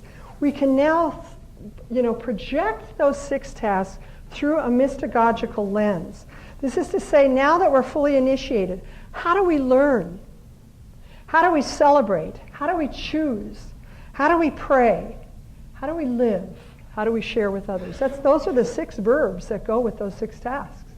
And so we can continue to reflect on what this sacrament means in different ways when we're looking at prayer, moral choices, missionary work. I often wonder how parishes who confirm children in middle school or high school shift their approach to catechesis after the sacrament is celebrated. In most cases, it's more of the same. And it should look different. Where and how are we guiding young people in reflecting back on their experience of the sacrament, especially as they're growing more and more mature in their faith, and asking them, how am I reaching out? How is my faith nurturing me? How is my prayer deepening? How am I sharing what I've got here with other people? Really important and valuable ways to catechize. And we can resource families in various ways around that, with texts and links around liturgical seasons. When a new class is preparing for the sacrament, we can get other families to support them in some way. Prayer partners. Helping, I know some parishes have done this with First Communion families that prepare a reception. The reception is prepared by the families that received First Communion the year before. Well, there's all sorts of ways to do that. Staying connected through technology and periodic gatherings. So that's some of the possibilities for mystagogy. The third is missionary discipleship. Which is really valuable. Pope Francis is talking about that. And I want to go back to the video from confirmation, the older children, and show you another video from confirmation. This is for older kids. But as you watch this, how do you see this young person expressing what it means to be a missionary disciple, even though he hasn't used that word? What language did you hear in that? Family, all right. Neighbors, okay. Small things. Small things. Isn't that great? Mother Teresa quote, right? Yeah. And when he said, someday I want to do great things, but I can do this now. Isn't that great? And I love that video. I just see he's expressing what it means to be a missionary disciple. What Pope Francis is encouraging for all of us. And so I see one of the great benefits of restored order is we're getting rid of those service projects in confirmation.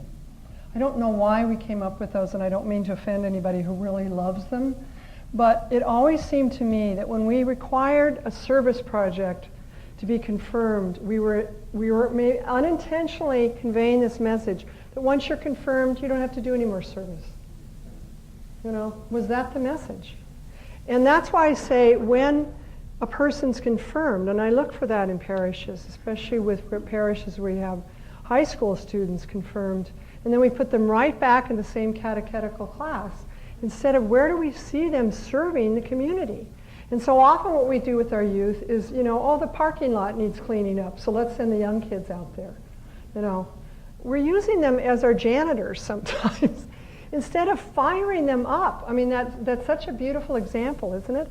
Of that young man going and just sitting with his neighbor, you know. But that whole, notice how he started first with his family. And he distinguished between doing chores and service. And there was that, again, a little bit of mystagogical understanding that could really create some wonderful possibilities. This means that big possibilities are that our invitations to service and ministry have to be folded into our catechetical efforts, making it a collaborative adventure with all of the other ministries in our parish. At Pax Christi Parish, we looked at because we had so many families, and we knew parents aren't going to show up for anything if they can't come with their kids. They just weren't. They were too busy. And so we looked at every single ministry and thought, how can we incorporate families into this? So when you walked into Pax Christi, you were likely to be greeted by a 6-year-old who handed you your worship aid standing next to her dad, or a 12-year-old proclaiming the readings, or a family coming together as part of the lunch bunch, where they came every Sunday, stayed after the Mass, and made sack lunches that were then taken down by another volunteer family to a soup kitchen downtown. And Pax Christi had, among all of our parishes in our diocese, the strongest volunteer effort of any parish in the community. And I'm just convinced it was because of that emphasis on how families could serve together. It's very important. So that's part of that post-sacramental plan as well. How will service be expanded in our parish? How will we offer opportunities? And I mean that in a very sincere way. It's an invitation to serve. I learned this very young from my parents. I remember one Sunday at Mass, I was the only one in the pew. It was like, my dad's an usher, my mom's upstairs playing the organ, and my brother's on the altar as an altar server. And I thought, where do I fit in? But they modeled so much for me that ministry and service was a privilege, and it was just something you do. You know, it's how we live our faith.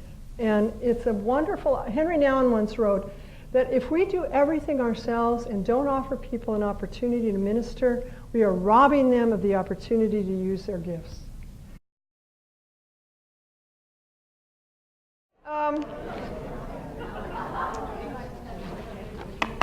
We have a little over an hour, about an hour and 20 minutes, so I'd like to move to some ideas into how we connect families with themes of the sacraments. And the starting point for this is the way our church regards the family as domestic church. You know, and I used to give a talk, I still do it once in a while, called God Lives in My Bathroom and Other Well-Kept Family Secrets. And it's based on a little story of a little boy in 2nd grade, and his teacher asks him, where does God live? And this little guy raises his hand right away, and he says, I know. And she says, where? He says, God lives in my bathroom. And she said, well, you know, teachers, you don't just fall on the floor with shock. You just say, oh, really? Why do you think that? And he says, because every morning my dad bangs on the bathroom door and says, my God, are you still in there?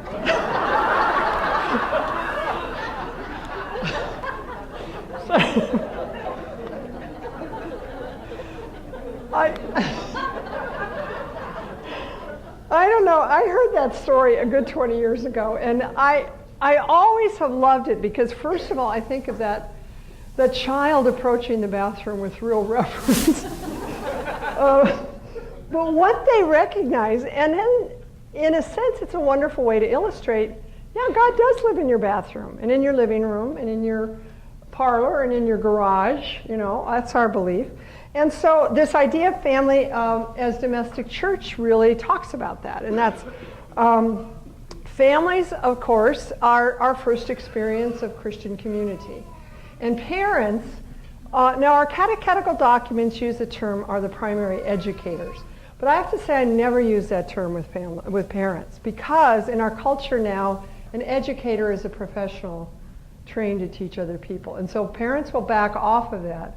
When you tell them you're the primary influence in your child's faith formation, they get that. All right. And so what we do in sacramental prep, I think, is move towards honoring the family then as domestic church. And a few years ago, several years ago, I wrote an article for Religion Teachers Journal called First Eucharist, a Family Affair. And I told about how my first experience of Eucharist was sitting at our family table. I grew up in a family of 6 children.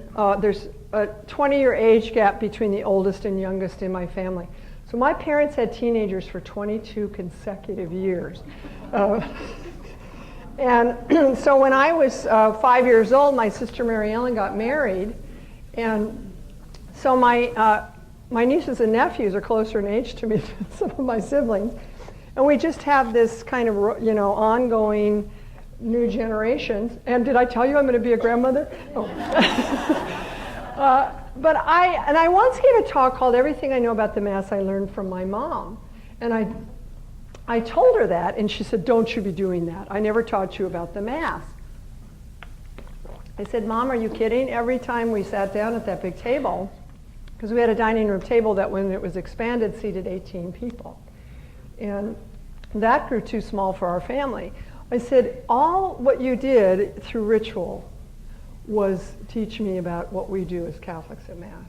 Well, she didn't quite get that, but it's very true. I mean, whether you're sitting around a table in a fancy dining room or in a McDonald's, families are sharing something together. And that's our first experience of Eucharist.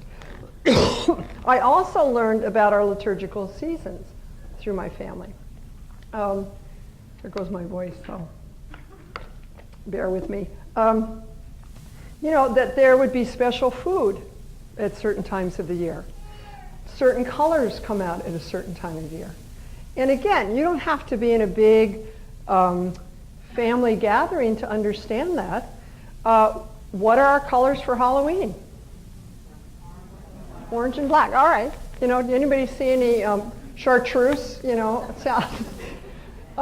it's the same way, in church. I always loved the sacraments at church, or the seasons at church, because I love watching the colors change. And it was one of the first things I remember learning was purple was for Advent and Lent. White was for this, green, and so those colors started to register because they're very sensate, very sacramental. Ritual too. There's an abundance of ritual in homes. And I wrote a book about this called Prayers and Rituals for the Home, because families enact rituals all the time. And they're a little bit like, we don't refer to it so much anymore, but we used to call it high liturgy and low liturgy. And high liturgy was all the bells and whistles, choirs, and and then low liturgy was a little bit more, a little quieter, a little bit shorter. And families have that too. There's high ritual times. Christmas, Thanksgiving. We're getting ready for a big high ritual time, aren't we, in our culture? Now we have Super Bowl. That's our national sacrament. And people go all out for it. Now I'm from Colorado. We're not quite going all out for the Broncos right now, but major disappointment, major. So what this is all about is that being part of a family is the first step in understanding what's happening in our parish. And that was for me as we gathered around the Eucharistic table. And so there's a lot of associations that go with that table. One is that that's our first experience of community. There could be numerous relatives and friends You know, how many of you grew up in a home where you just had stray people coming in and out all the time? You know, we did at our home. We never knew, yeah. We had a family of 7 kids that lived behind us, and inevitably one of them was always at the table with us. That's where we eat special foods. How many of you have a special recipe for Thanksgiving that you use in your family? You know, special associations. Or if you change the food, there would be all-out revolt. You know, that we gather at different times of the year in different ways, and we do storytelling at the table. You know, sad to say now, it's so sad when you go to a restaurant, you see everybody, they're at the same table and they're all like this. It's, you know, it's really sad because some of the best storytelling happens at the table. There's ritual. Whether we're aware of it or not, our families follow ritual. I mean, my brother and I used to love it because Mom and Dad had all the celebrations at our house. We'd sit and watch, and Larry would predict who was going to come in the door because we all arrived in an order, you know. My husband, Ron, is from a small family, so he didn't get my family. He still didn't get it. We've been married 41 years. Like, what is with your family? You first say goodbye in the family room, and then you go to the living room, and then you go to the hall, and then you go to the front door, and then you walk them out to the car. You know, and I said, it's just what we do. Well, if that's the way you describe your family, you're describing ritual. That's who we are, and we have a lot of identity around that. We use symbolic words, gestures and actions. People who are married know. We have a lot of code language, you know. I was sitting with somebody once talking about the code language that our husbands use or that we use with them. You know, not a good idea, honey. It's code for don't you go there. And then there's a lot of connection with our past history and tradition. You know, I know in my family, I just can't part with some things, and I have a story about it in a little bit, that wouldn't have any meaning for anybody else, but it does in our family. Well, as you look at that, can you see the connection right there with what we do in the church with our sacraments? Every one of those has a connection, a community. We use special food and other symbols. We have different seasons that we move through in our liturgical year. Every time we gather for Eucharist, we share stories, and we share a common story of faith. We move through the same ritual over and over again. I remember my son Eric asking me once, he said, he was 10, he said, Mom, do we have to go to Mass on Christmas this year? I've heard that story before. And you know, for a 10-year-old, it's not a bad question. If you're still asking that at 40, there's something wrong, you know. That's not only a story, but it's a ritual to tell that story. And it means more every time you tell it. And if you have a storyteller in your family who makes up stories into myths, you understand the Bible in a different way. My brother Ted is like this. He tells a story, he has a name for this, of the story of the great crabapple melee, he calls it. We had 5 crabapple trees in our backyard. And one day he and his friends had a crabapple fight. Do you have crabapples out here? All right, and you know how mushy they get in August? Well, you know, they're throwing them all over the place. And my mom drives up with a friend, and her friend looks at this chaos going on in our backyard and says, Nellie, I don't know how you put up with it. I'd kill all those kids, you know. And Mom said, oh, they're just being kids. Well, every time Ted tells his story, we have more crabapple trees, half of Denver's in our backyard, and the fight moves into the house. And it's like, Ted, that did not happen that way. But you know, the meaning of the story is the same every time, and it's always about Mom's patience. And so our retelling of stories, Eric's question was actually a good one. We have heard that story before, but are we hearing it anew a different way? And that's the challenge of our liturgical preparations, is that that story needs to come alive each time. And we, of course, have symbolic words, gestures, and actions. I remember when I was working with RCIA, one of the candidates very early on said, you Catholics, I don't know what's going on. You're standing, you're sitting, you're kneeling, you're doing this. And it's like, oh yeah, that's just us. But that's part of our identity, our symbols and our gestures and our actions. And we know we're connected with past history and tradition, as well as being a truly / universal church. So a family focus then starts with these sort of things, with homey stories and references and connections, because it reaches people where they are. And that was a point raised this morning, that we are not the same family system that was in my childhood. Father Knows Best and Ozzie and Harriet, nice tailored little families, and then we moved to The Simpsons, and now it's Modern Family. And yet there are still things that really bind families together, which is really vital. And so a family focus reaches these people where they are rather than where we think they should be. And that's very much rooted in the General Directory and the National Directory for Catechesis. This approach centers around 4 elements that are certainly ideal, but they're relatable to most families. And the first is that the family is the first experience of sacramentality. There is sacramental theology embedded in family life. When we look at these connections, say, between baptism, confirmation, of course, Eucharist, with the sense of belonging and initiation. One exercise I love to do sometimes with kids, is to explain baptism and a sense of belonging, is having them act out what happens when a baby comes into the family. Where do you put the baby? Baby has a place. What do we give to the baby? We give the baby a name. What do we, how do we take care of the baby? Well, we put clothes on the baby and we feed the baby. They tell us all that. And then you start a very natural connection with, And then when you join the church as a baptized individual, you get a new name, Christian. We clothe you. You're given a nightlight, which is the light of Christ to shine in your life all the time. And they make those connections because they start first with something they understand and recognize. Does it make sense? Okay. So then we look to, of course, in the Eucharist, that sense of being fed and nurtured. How vital that is.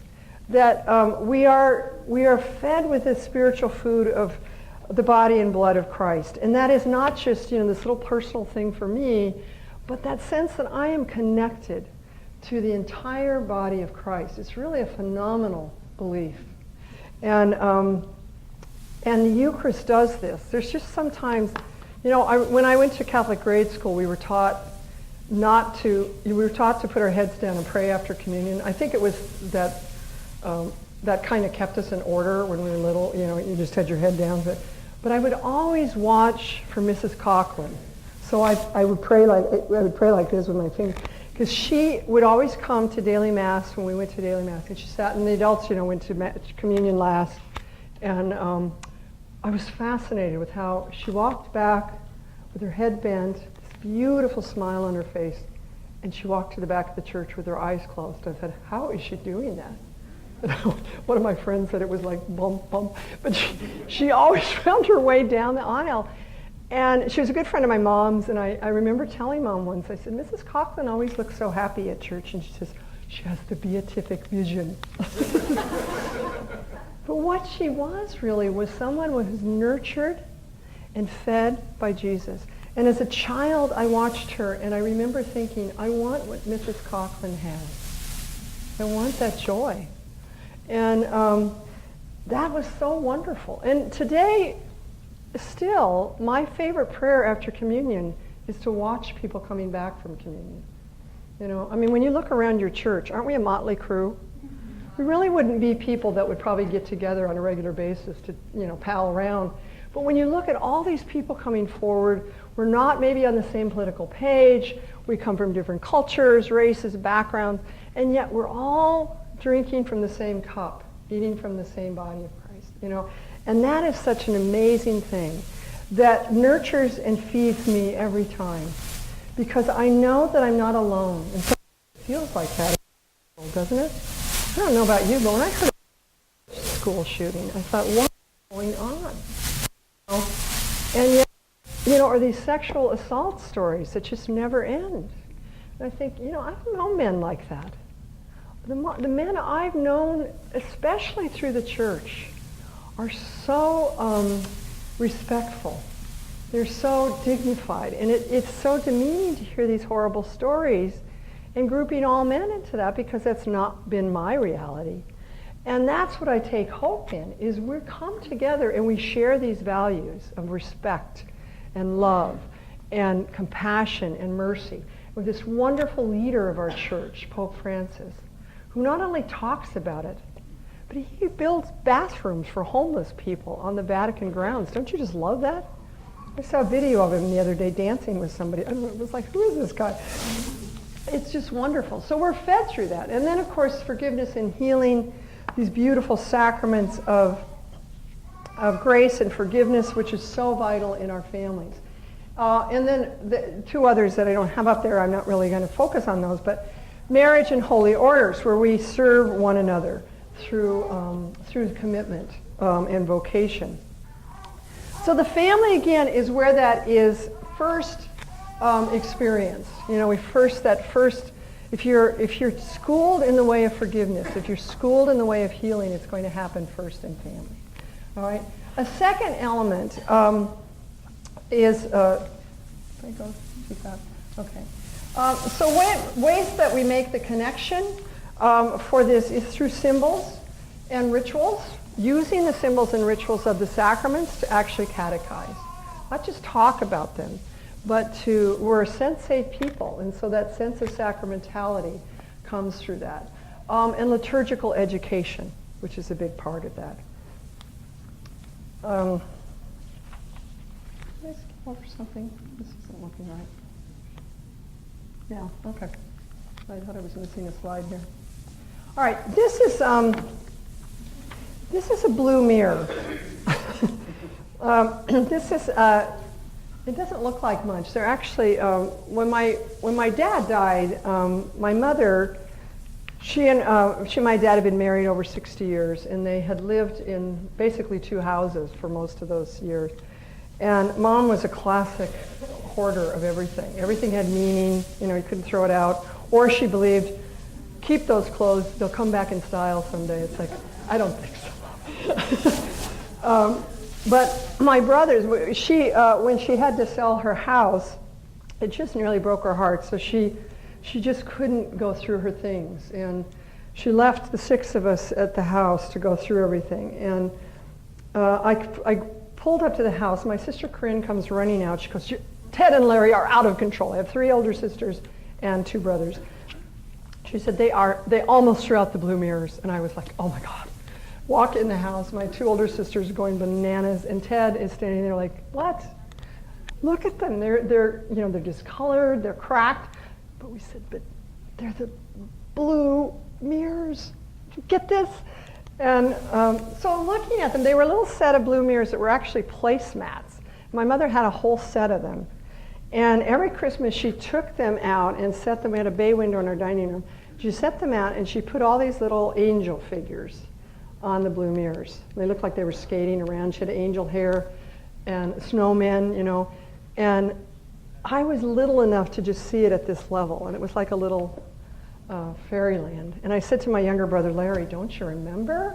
The snowmen, the one with the blue hats were the good guys, and the red hats were the bad guys. Now, this was way before we went into the red-blue divide, so this is nothing about my political...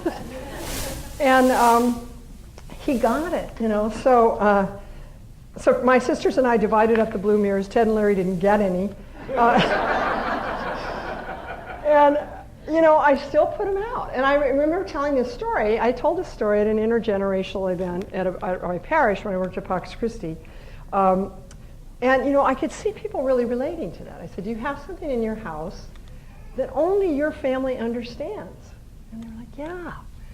Well, a few weeks later, it was Advent, and a group of parishioners came to our house. They were caroling around the neighborhood. And they came to the house, so they caroled, and I invited him in for some cookies. And one of the little boys who was with walked up to the dining room table, because I had the blue mirror on the dining room table. He goes, is that a blue mirror? It was so reverent. And again, it's a story that's had traction over the years because it leads to people, whenever I tell that story to families, they launch into a discussion of their blue mirrors, whatever they are, that have a certain significance to them. So that liturgical education doesn't just explain Christian liturgy, but it also makes symbols and gestures known and loved. And that's the thing about our symbols and our gestures in church. We don't switch them around. They have meaning. And so that's why if you move a statue in your church, it could get you shot, right? Because it has meaning for somebody, you know. You know, and so you have to be very careful with people's symbols. And we convey that first through family stories. It's really, really important, and that makes that connection with sacramentality. The next piece is this, or element, is the family is the first experience of a community of faith. In John Paul II's document, Familiaris Consortio, he writes that all members of the family, each according to his or her own gift, have the grace and responsibility of building day by day the communion of persons, making the family a school of deeper humanity. Now, isn't that a beautiful term? A school of deeper humanity.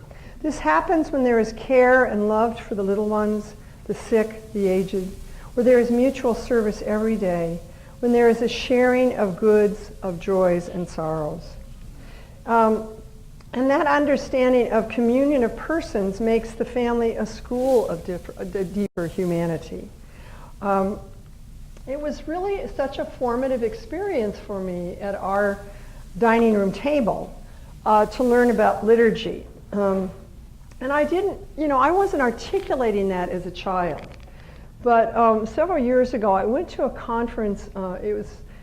It was the Southwest Liturgical Conference, and it was all on children's liturgy. And Father Frank Sokol, he's since passed away. He was the diocesan director of religious education for the Diocese of Pittsburgh. And he gave a brilliant talk about how families how children can be taught to understand the flow of Catholic liturgy. And he says it's basically this: we come, we listen, we do, we go.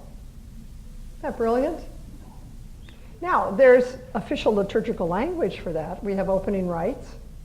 We have the liturgy of, now I'm using the Eucharist, the liturgy of the Word, liturgy of the Eucharist, and concluding rites. And you look at every sacramental rite, follows the same pattern. Reconciliation, the rite of marriage, all of them. We come, we listen, we do, we go. And when you think about that in terms of how a family does this, for example, Thanksgiving's coming up. When a family comes together for Thanksgiving, what does the coming involve? What do families do when they come together? They talk to each other, all right? They greet each other, right? We don't usually run in the door, sit down at the table, chow down and leave, do we? Right, so we come together and we greet each other. Then what is the listening? What do we listen to at Thanksgiving? Stories, okay. The ball game, okay. My football might be on. It's very dangerous to walk in front of the screen. I found that out one Thanksgiving. Down. Yeah, there's storytelling that happens. And I don't know about you, but my family tends to retell some of the same stories at Thanksgiving. We always tell the story of the year the turkey slid off the platter in the kitchen and my mother just threw it right back on the platter. Said the floor is clean, which was very dubious, and we paraded out with it. And it's just, now we don't tell that story in July. We tell it at Thanksgiving. And that's the same, it's a wonderful way to explain. That's why we tell the story of the incarnation in Advent and Christmas season, and so it's a very natural connection. What do we do at Thanksgiving? Eat. And eat and eat. Okay. All right. Some families play games. But there's that doing, that kind of, and some of us have the same, how many of you have the same food every year at Thanksgiving? Yeah, I mean, you switch it, it's, you know. And then the going, how do we go? How do families leave? It takes an hour, all right, like my family. Living room, dining room, yeah. You take something home. Pack up the leftovers. And then we might say we're going to, you know, we'll see you next time, da, da, da, or maybe not if it's that funny Uncle Henry that we only want to see once a year. But you see that ritual. And when you start to move families through this at an explanation, it's a wonderful way to talk about the liturgy and our sacramental rites. Because they have such fun telling about, and you could do that with Christmas, you could do it with anything. But Thanksgiving seems to resonate so well. And then you start to make those connections. Remember I said earlier, don't start with all the theology, but start with those connecting points. It's really, really interesting, and it's really fun to do that. But I've always loved Father Sokol's explanation here because it beautifully encapsulates how much our liturgies are connected with our lives. And the deeper we go into that, the more we recognize that and appreciate that. All right. So another piece of this, in terms of building community, is making use of an online community. By using social media, this is a page from our Believe, Celebrate, Live, that just some little tips on using social media, because this is where families are today. And, you know, as we said earlier and over again, we can't expect them to be the families of yesterday. They're using social media. It never works to guilt people or put things down that they're using and find valuable, you know. To scold them over always having their cell phones, rather than just saying, when is this really helpful? How is this a helpful tool in the faith of your family? And when does it get overboard? And then how can we rein that in, okay? But there's just wonderful use of that. And then the use of, like I said earlier today, you know, if you can, as you're moving through the restored order, really kind of make a collection, of, even a parish scrapbook of your sacramental celebrations, particularly at this time. Because as children grow, you can continue to recall these celebrations in a mystagogical sort of way. So they continue to break open what this means. We continue to make links to catechetical themes that are going to continue to spiral a better understanding and reflection of our Catholic faith. The third element is that the family is the first experience of the Paschal mystery. Every time we proclaim the memorial acclamation at Mass, we affirm our faith in this Paschal mystery. The passion, the death, the resurrection, and ascension of Jesus. And, you know, families are the first place where we experience loss. There's a lot of dying and rising that happens in the home. And this is not just literal deaths of loved ones, but there's losses like moving, you know. Think of all the people that have been displaced because of the hurricanes this year. Puerto Rico, I heard a story the other day that FEMA is trying to get some of these people out of Puerto Rico. They have no housing for them. So they're trying to get them out of shelters by offering that to move them to Florida or New York. And almost no one is saying yes. It's too painful. You know, and I was thinking about that one day and I thought, God, why would you opt for staying in a school gymnasium over getting to stay in a hotel in Florida? But then I thought, well, what would you do there? None of your family would be there, your community wouldn't be there. I remember going to New Orleans a year after Katrina and being given a 4-hour tour around New Orleans by one of Sadlier's reps who lived there. And she took me to her parish, which had been under 6 feet of water. And the bishop told the pastor to abandon the parish, and he wouldn't do it because he said, we have to be a place where people can return. And so he had on the wall, he showed me on the wall all the names of the families that had come back. But he said, you can't imagine how devastating this is, because kids that were in scout troops music groups, baseball teams, all of that was washed away in this flooding. You know, things that I had not even considered. And so there are losses that come with having to be just, you know, to move.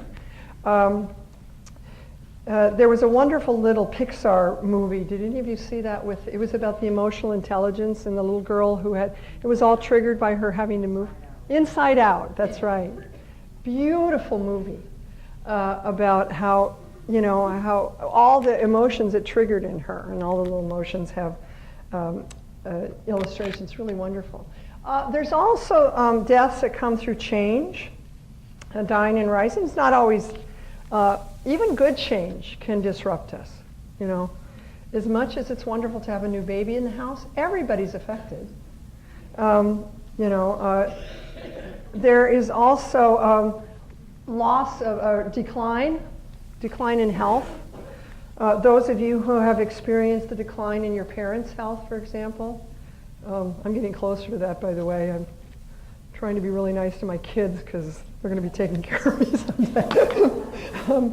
But you know, it's so sad. My mother had a stroke 6 months after my dad died. Not long, it was just a month after she moved out of her house. And she never walked again after that. And we lost her in little increments for a period of 12 years. We just watched, she had little strokes. She just lost a little bit more of her. And that's a very hard thing to see. You know, there's also the, you know, births that, is that what that says? I don't have that on mine. Births are also part of that rising. You know, that often something comes out of deep loss. You know, and we know that first in family. And then transitions are also, have elements of loss, and many of them contain new life that comes out of them. These can form profound conversations for parents. And as catechetical leaders, catechists, priests, you know, whatever your role is, we can tie this sacramental process to transitions for both children and their parents, and look at how that connects. It's very important to have some sacramental, I don't want to go to that one just yet, but the importance of prayer resources help with this. I find that families, parents especially, even though they have so much access online, when you mention a resource to those young moms, it's unbelievable how many of them will come up, what's that book? You know, I mean, now everybody's taking pictures. You know, every time I show a resource or a quote, people are taking pictures with their phones. And it shows that we're just so glutted with things, we don't even know where to begin. Kathy showed those little prayer books, which are wonderful resources. How many of you have a prayer book or a memento from your first communion? Wow, yeah, isn't that great? I have mine. You know, it was a little tiny prayer book, and they used to have us pose with the prayer book between our hands like that, you know. And then when I was confirmed, I got a Bible. I mean, a bigger missal. I got a missal. The missal with the ribbons. How many of you remember the missal with the ribbons? Boop, boop. You know, I love that. You know, I could do that like the priest on the other. Flip my book. And I still have them. And when my mother died and we were going through things, one of the things I found was the prayer book that she used every night. Before she went to bed, she'd always kneel by her bed and she read out of this prayer book. And it was so used that it was held together by a rubber band. And I keep that close to me too. So these kind of resources are really wonderful and something you can provide during the preparation process, but also post sacramental celebration. So often what we do is give young parents of young children a lot of resources, and then it all dissipates by the time they're in high school. I wrote a book once called A Parent's Guide to Prayer, and I very purposely included parents of teenagers. It was about how parents learn to pray and then how they could guide their children in prayer. And I very consciously included parents of teenagers because I thought they're rarely part of those kind of books. I don't know what we think that only parents of young children are teaching their children to pray. So we have to keep looking at age-appropriate resources. All right. So the family, then the fourth element is the family is the first experience of the body of Christ. more than once my family, as I said earlier, ended up with an unexpected guest at the family dinner table. And afterwards, we used to liken the event to the loaves and fishes story. And how food was stretched and yet everybody felt fed. Part of that was because my mother would eat the neck of the chicken and go, I like the neck. Nobody likes the neck, Mom. But have you all had kind of an experience of that somewhere where something just came out? Well, this is so vital because in this idea of the sacramental catechesis is intended for all members of the Christian community, takes place within the community, and involves the whole community of faith. And so in the Eucharist, this is where we get this first experience of community as the church. But it starts in the home. And the sacraments are a call to serve others as part of that body of Christ. And that is especially true as we look at these sacraments of initiation, of launching us into discipleship. And in John's Gospel, of course, the washing of the feet is the Eucharistic action at the Last Supper. And it provides a wonderful context for families to reflect upon the way they serve one another. Because the Eucharist is much more than a me and God moment. It's a concrete experience of being part of this body of Christ. So one of the ways we can do that is start with stories in family of service, in and out of the home. That video was so powerful of the young man who talked about how his mother and father first assigned him chores, and he began to see beyond chores to service.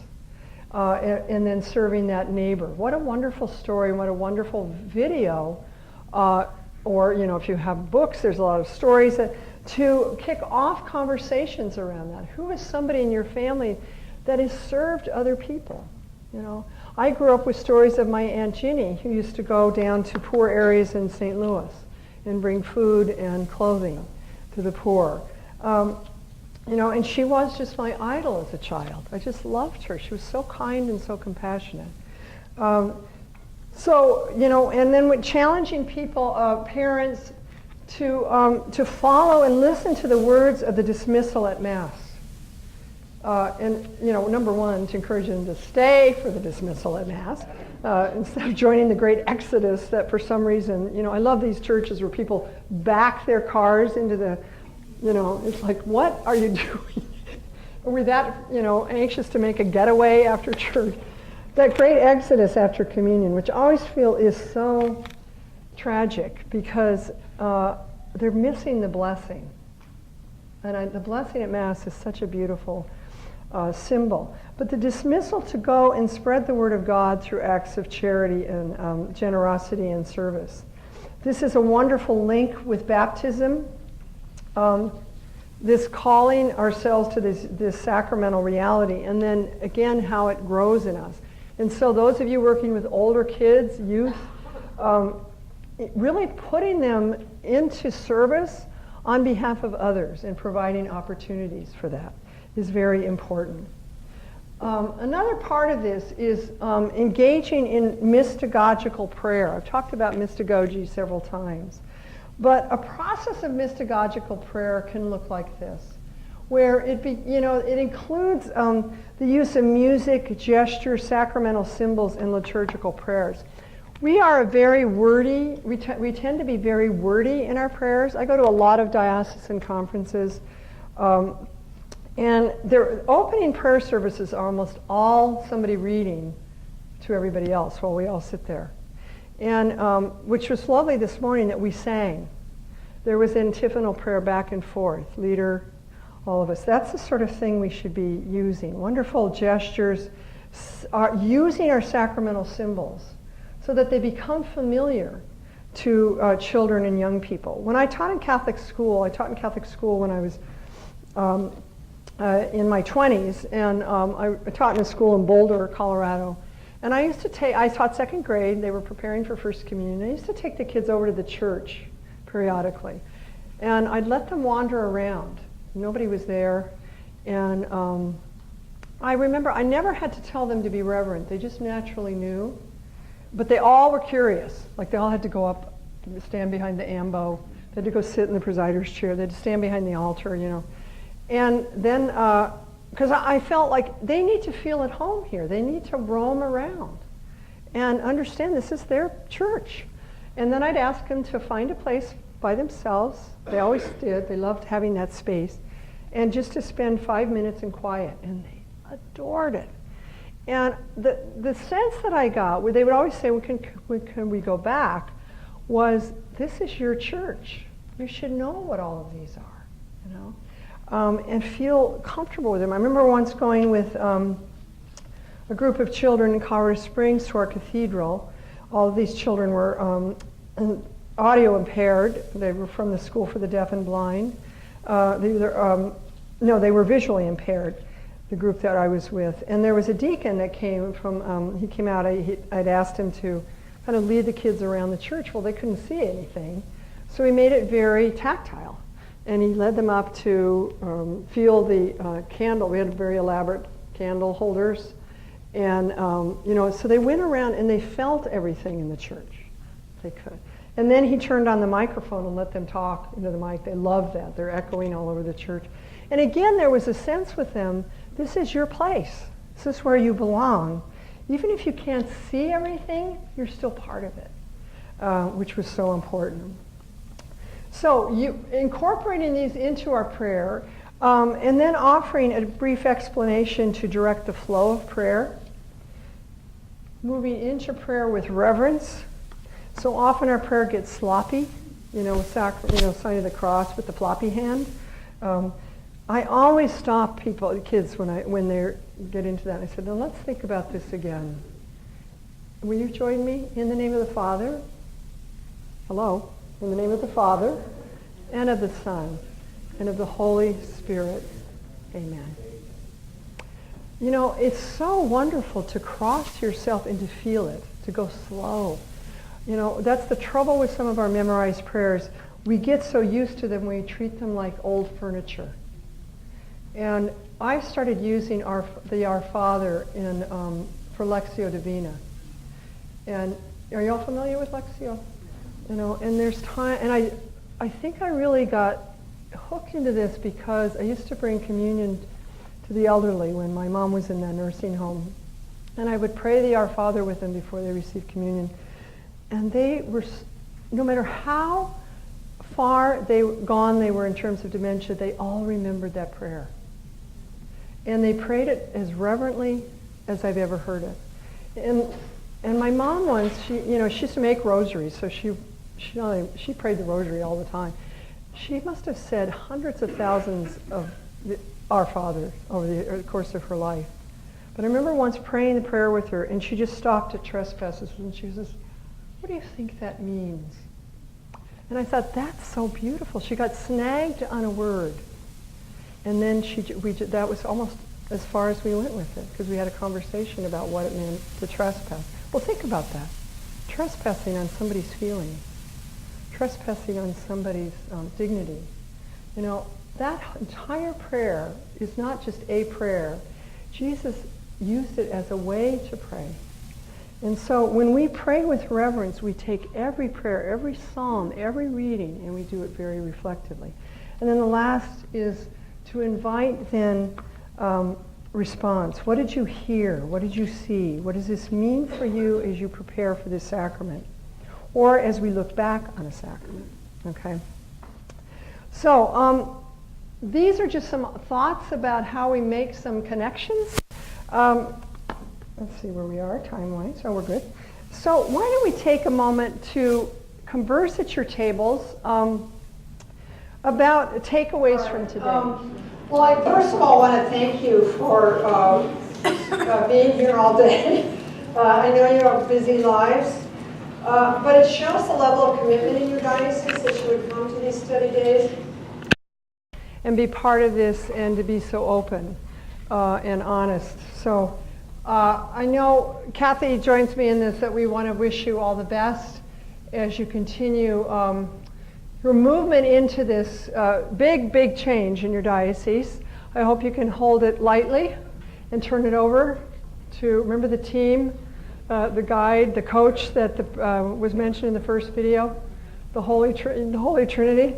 And then as kind of their sidekicks, we're always ready to help, whatever way we can. So please call on us.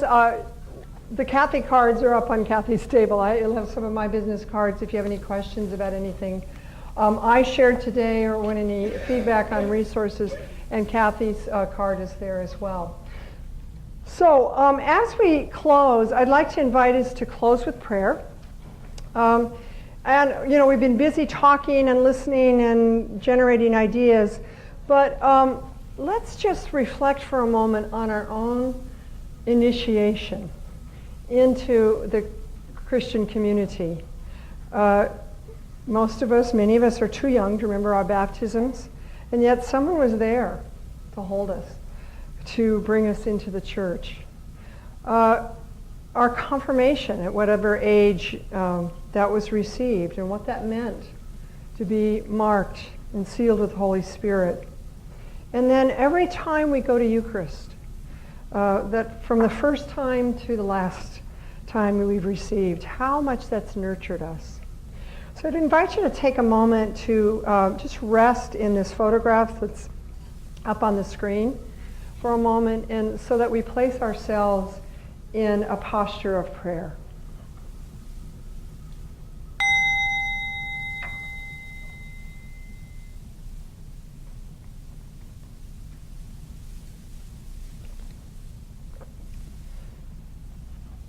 Let us begin with the sign of the cross. In the name of the Father, and of the Son, and of the Holy Spirit. Amen. In your response to these prayers are, "You have anointed me." Lord God, to help us bring joy to those who are in sorrow.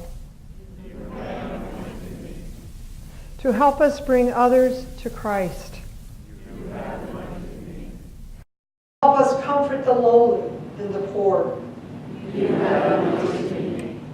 To guide us in our daily life and help us to follow Jesus. Let us pray. O God, you fill us with your Spirit, that we may bring your love and peace to the world.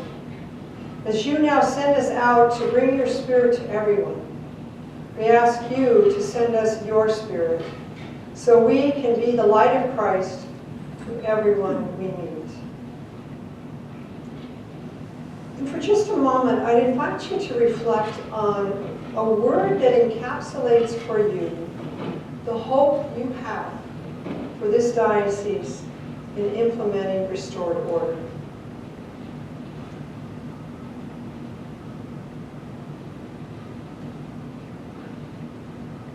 And if you feel so moved, say the word aloud.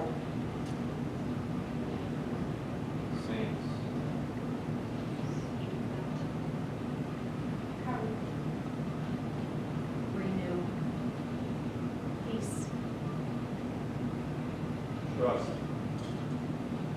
Belonging. Invigorate. Jesus. Patience. Power.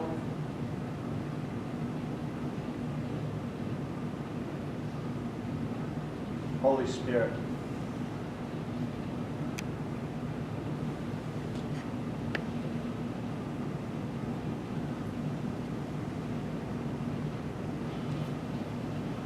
As we began the day, let us end the day. As we lift our hands and pray the prayer that Jesus implanted in our hearts. Our Father, who art in heaven, hallowed be thy name. Thy kingdom come, thy will be done, on earth as it is in heaven.